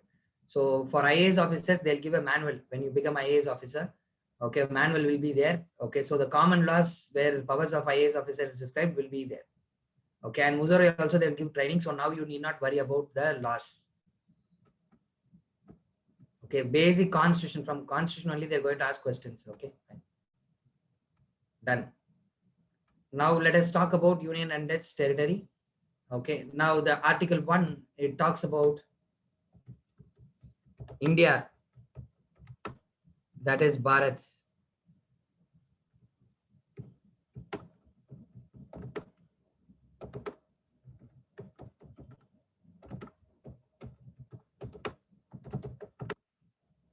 India, that is Bharat, is union of states.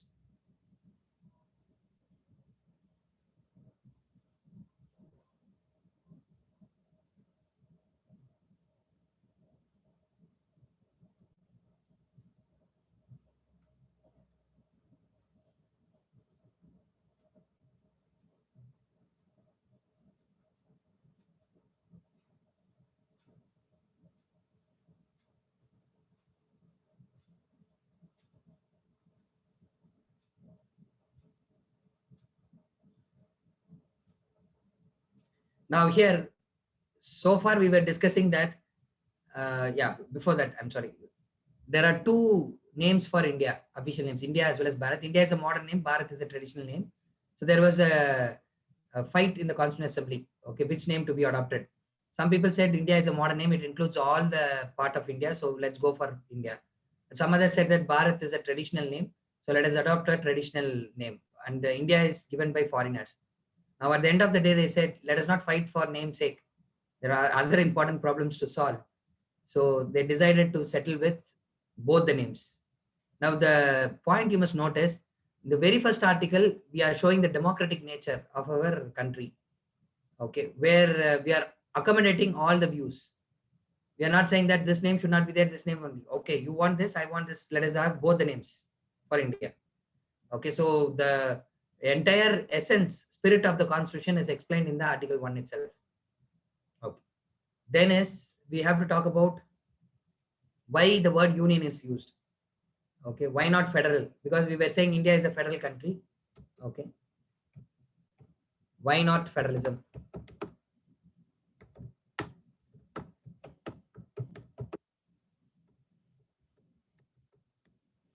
See, India is not formed out of agreement. As we saw, federal country is one which is formed out of agreement.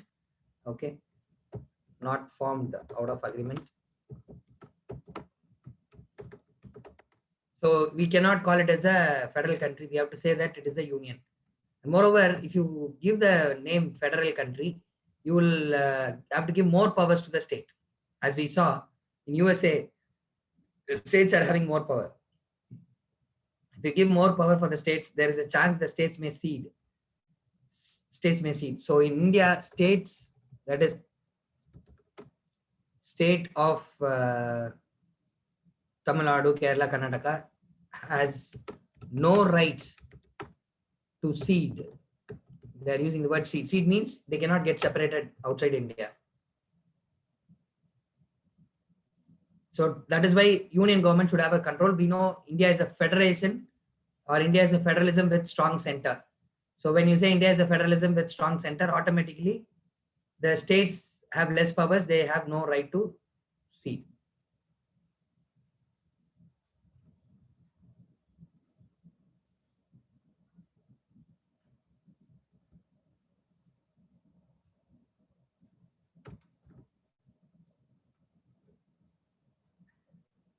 Next is the states does not have territorial integrity. State does not have territorial integrity.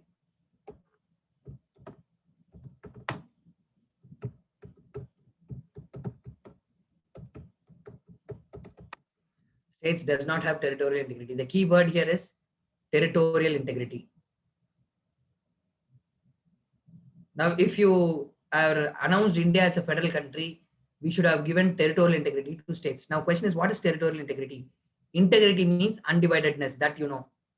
Territorial integrity means the territory should be wholesome. It should not be divided. The territory should be intact. The territory should be intact. Okay, we cannot, allow it to divide. Cannot allow it to divide.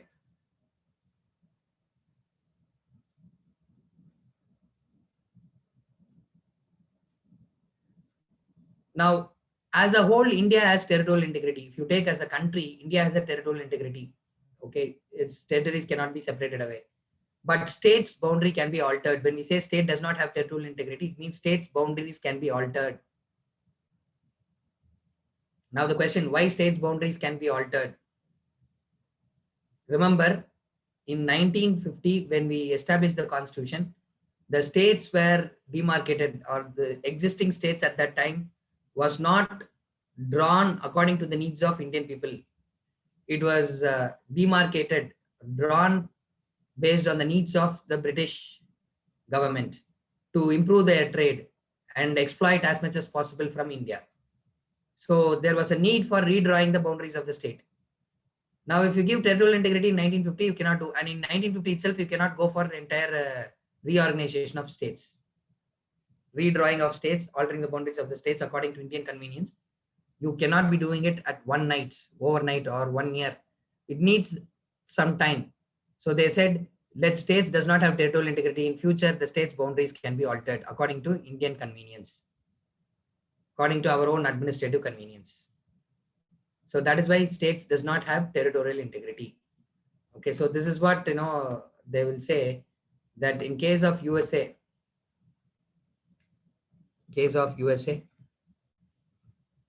indestructible union and indestructible states. In case of India, indestructible union but destructible states.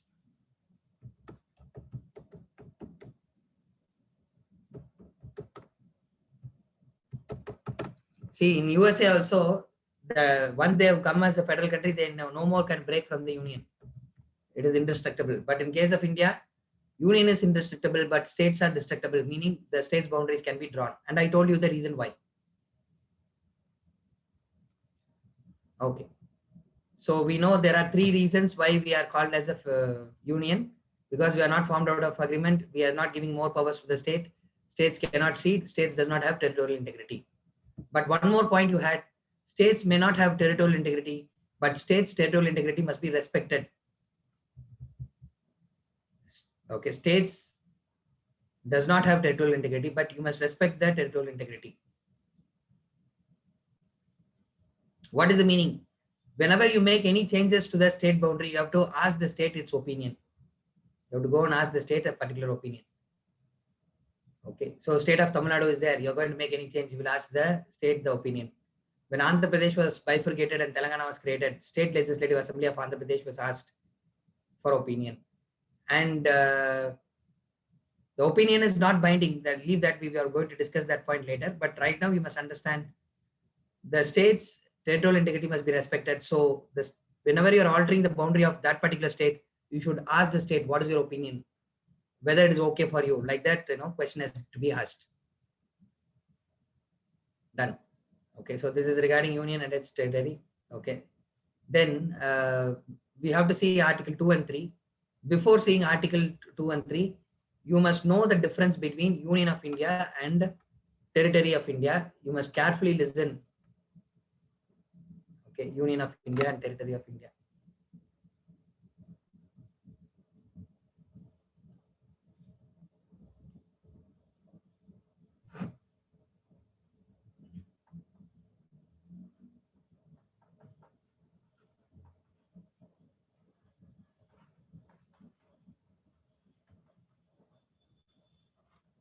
Please bear with my handwriting. Okay. TERRITORI, Territory of India, Union of India. The 28 states that we have is all called as Union of India.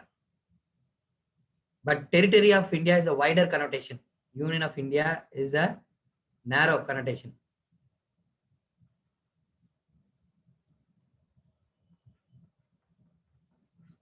Whereas Territory of India is a wider connotation.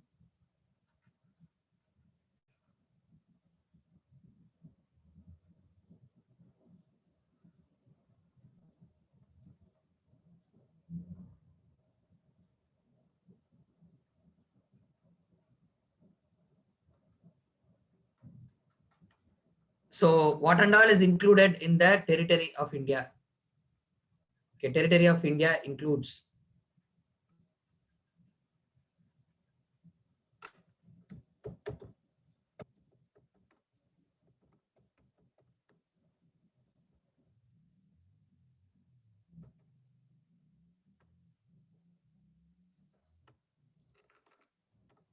Union of India,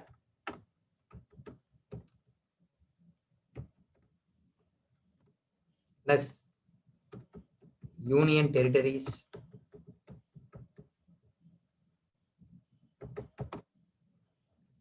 plus acquired territories. Union of India plus Union Territories plus acquired territories. Okay, Territory of India is equal to Union of India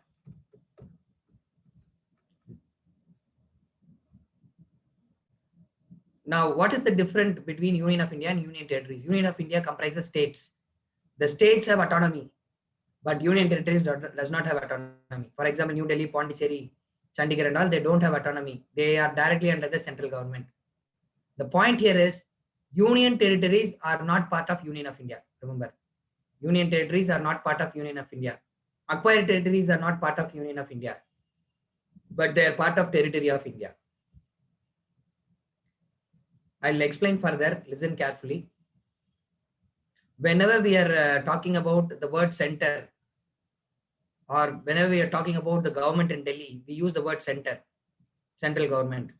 But whether it is correct, no, we have to use the word union government only, not central government. Central government means something superior, but union government means the government in Delhi is the government of all 28 states together, the union of all 28 states together.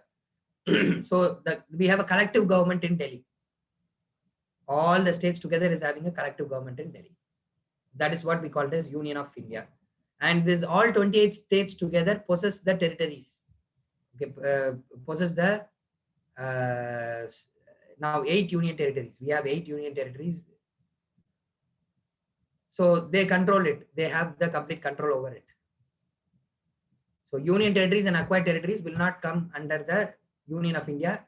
But Territory of India is a wider concept. It has all the Union of India plus Union Territory plus acquired territory. Now, what is acquired territory? Acquired territories are those areas where we have practical administration, but legally the land is not transferred to us. Acquired territories are those areas. Supposing now if India is acquiring some land in China, the border, so that small piece of territories will be acquired territories. It's not legally transferred to India, but we are dominating in that place. Okay. So right now we don't have declared acquired territories, because every day Indian Army may march over and dominate over a particular area. So we can say that that is the area under the Indian Army. So, but that is a rarity. Declared acquired territories is not there. But once upon the time there was a acquired territory. Pondicherry, for example. The French government left Pondicherry in the year 1954. French people. An Indian government took over the administration in 1954. But the territory Pondicherry was transferred to us by France through a constitutional amendment, or the French Parliament passed a constitutional amendment only in 1962.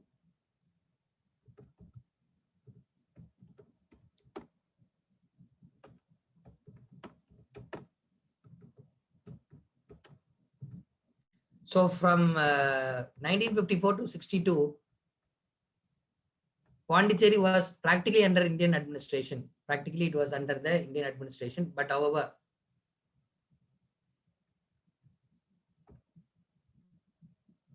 okay, practically under the Indian administration. But legally, it was transferred in only in 62. So 8 years, Pondicherry was acquired territory. After 1962, it has become union territory. So acquired territories are those areas where we have administration. Okay, but legally, it is not transferred to India. Okay, fine. Now carefully listen, because this area, okay, if you are not listening properly, it may get confusion to you. So now we are going to see Article 2 and 3, Article 2 and Article 3. Article 2 talks about, okay, so let me take another slide.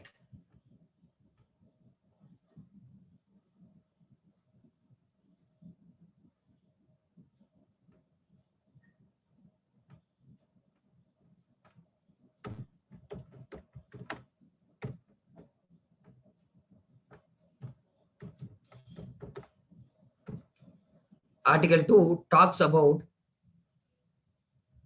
adding a state, okay, state to India or Union of India. Underline the word, we are not using the word territory of India, we are using the word Union of India, from outside the Union of India.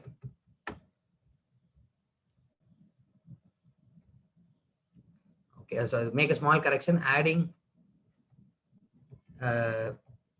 to India, overall territory of India, from outside the Union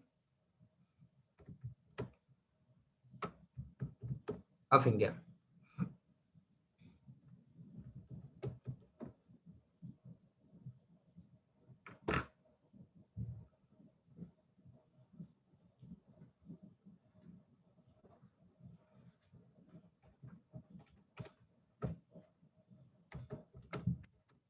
Altering a state. Yes, the word state means state of Tamil Nadu, state of Karnataka, like that. Altering a state boundary within Union of India. Underline the word within Union of India. Article 2, outside the Union of India. Article 3 is talking about within Union of India. So any changes that you are doing from outside India is under Article 2. When you do it within Union of India, it is 3.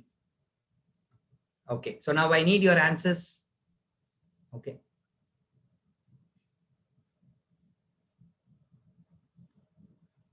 Suppose India is there, okay, and we have Bangladesh. Okay, you should agree that it is India and Bangladesh. Okay, I have a poor map drawing skills.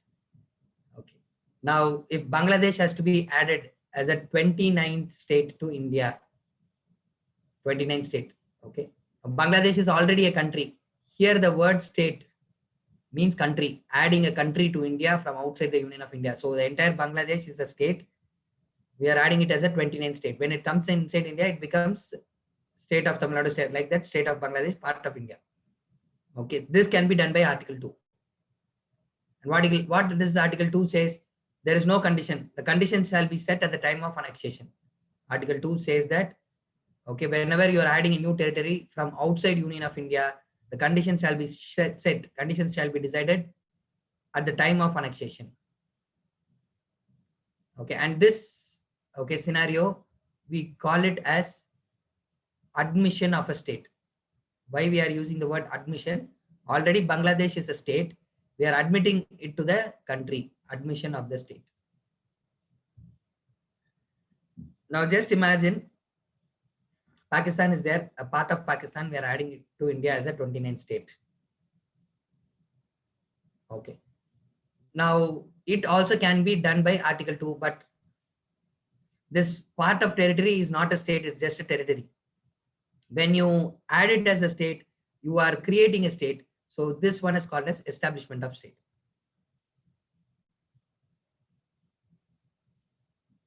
Okay, establishment of a state.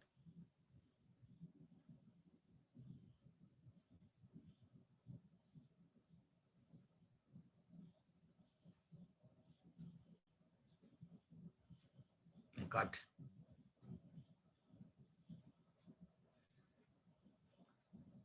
Okay, establishment. So now once again, what is admission of state establishment? Both are, you are adding a foreign territory here, but when you're adding a country, it is called as admission of a state. When you're adding a territory, which is not a country, okay, that territory has to be converted into a state and you have to establish as a 29th state. So it is called as establishment, done in Article 2. Now, very important, supposing you're making Pondicherry as the 29th state. Which article it will come under, Article 2 or Article 3? First, you have to ask whether Union Territory comes within Union of India or outside Union of India. Outside Union of India, very good. It comes outside Union of India. So even an Union Territory is made, even if a Union Territory is made as a 29th state, then also it is done by Article 2. Also it is done by Article 2. Acquired territory, some acquired territory is there. Okay, say for example, China border, it wants to be made as a 29th state. That also by Article 2 only.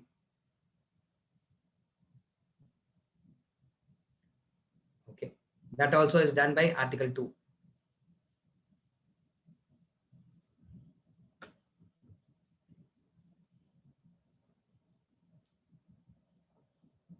So when we add a state from outside the Union of India or a Union territory or acquired territory, it is done by Article 2. But whenever you are altering the boundaries within India, for example, state of Tamil Nadu is there or Karnataka is there, okay, or Kerala, okay, if you are going to change the boundaries of these states, it will come under Article 3. Now, what does Article 3 says? Article 3 says whenever you're making change within the Union of India, you have to follow two conditions. You have to follow two conditions. So what are the two conditions?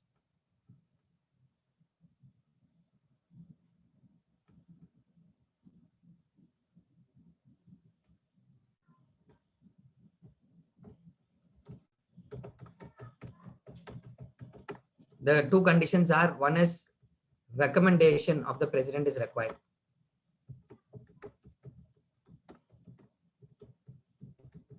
And concerned state must be consulted.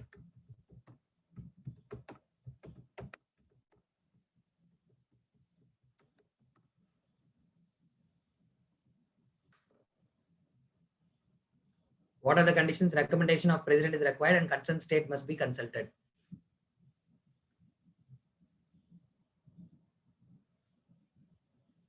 As I told you, no, states have respect to their territorial integrity. So whenever you're altering the boundaries of the state, you have to ask that people.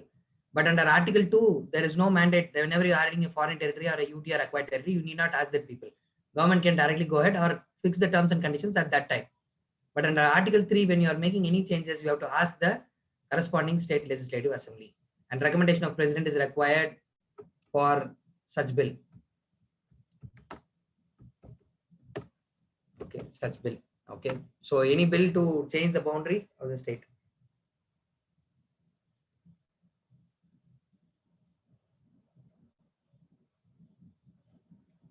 Okay.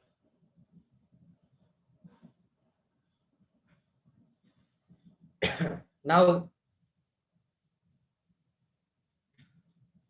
Jammu and Kashmir issue, you will be having a doubt, sir. Jammu and Kashmir, they have turned into a union territory.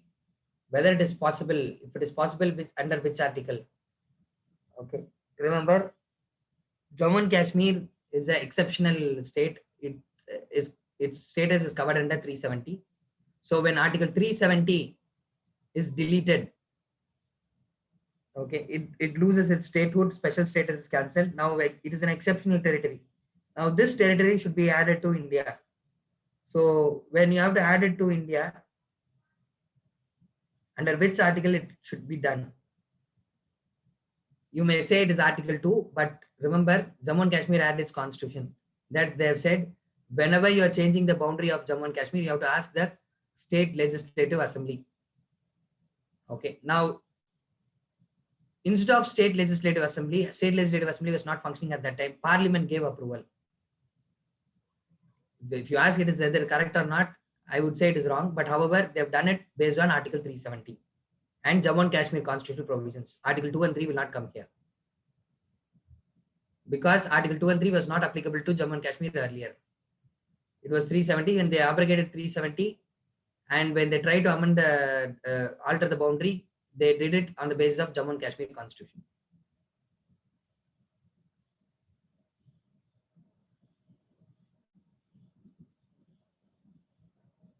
Okay, fine.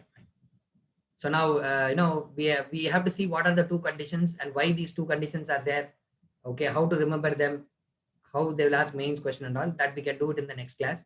So as of now, we are clear about the difference between Article 2 and 3. Article 2 outside the Union of India, Article 3 within Union of India.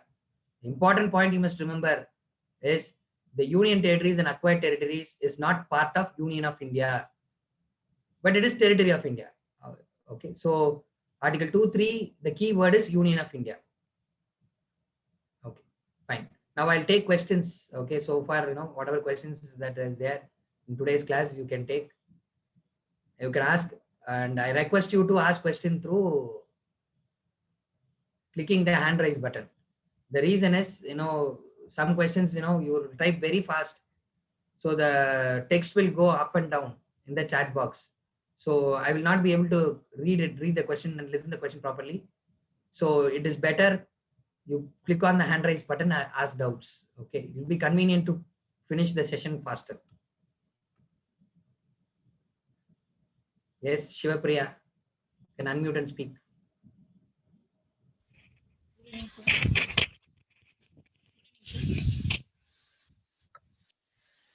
Can you hear me, sir? Yes, you are audible. Sir, my doubt is, suppose if we want to create a union territory from already existing state, then which article will come, sir? Suppose if I am taking Chennai and making it as a union territory. You have to go by Article 3 because you are making a change in the existing union. No? That is why I gave you the example. Jammu and Kashmir is exception, leave that. But other states, if you have to change it into a union territory, the example you gave, you want to take Chennai out of Tamil Nadu and create a union territory, you have to do it by Article 3 because you are altering the boundary of a state in the union, within the union. Okay, sir. And my second doubt is, the purpose of union territory is to have the direct control under the union government because of strategic importance. Can I take like that, sir?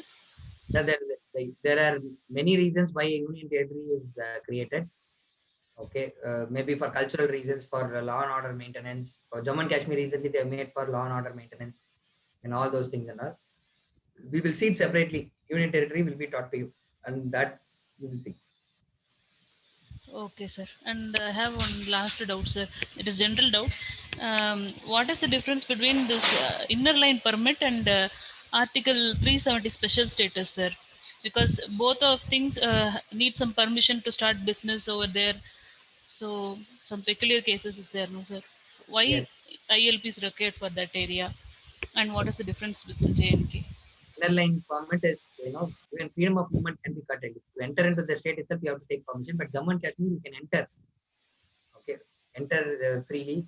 There's no restriction. But after going inside, buying immovable property, for that you need to get permission.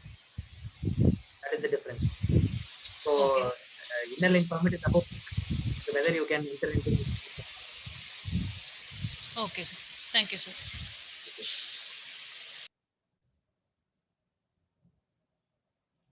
Why Pondicherry cannot be made as a state? Pondicherry does not have the economic viability. Okay, it does not have any economic resources. If it created as a state, it cannot sustain. So it needs central government support. Okay. The difference between admission and admission of state and establishment of state is when already a country is existing and you're adding it to India, it is admission. When you are just adding a foreign territory, and adding it to India as a 29th state, the next state, you have to form it as a state and add it. Okay, so that is the main difference.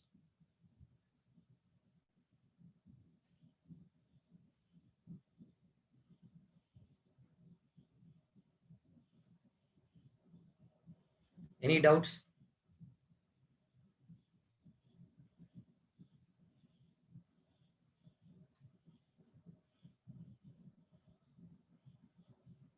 I think, yeah.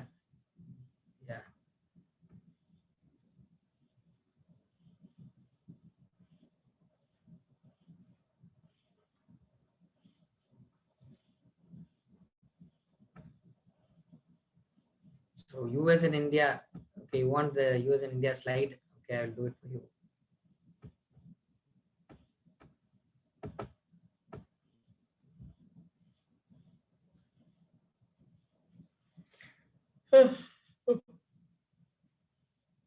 Yes, I've just put you the slide. Okay, I think there's no other doubts. You are not asking the doubts. Okay, fine. So read the book and come. Okay, probably next week also we may have class. Okay, in order to have continuity. So, okay, thank you.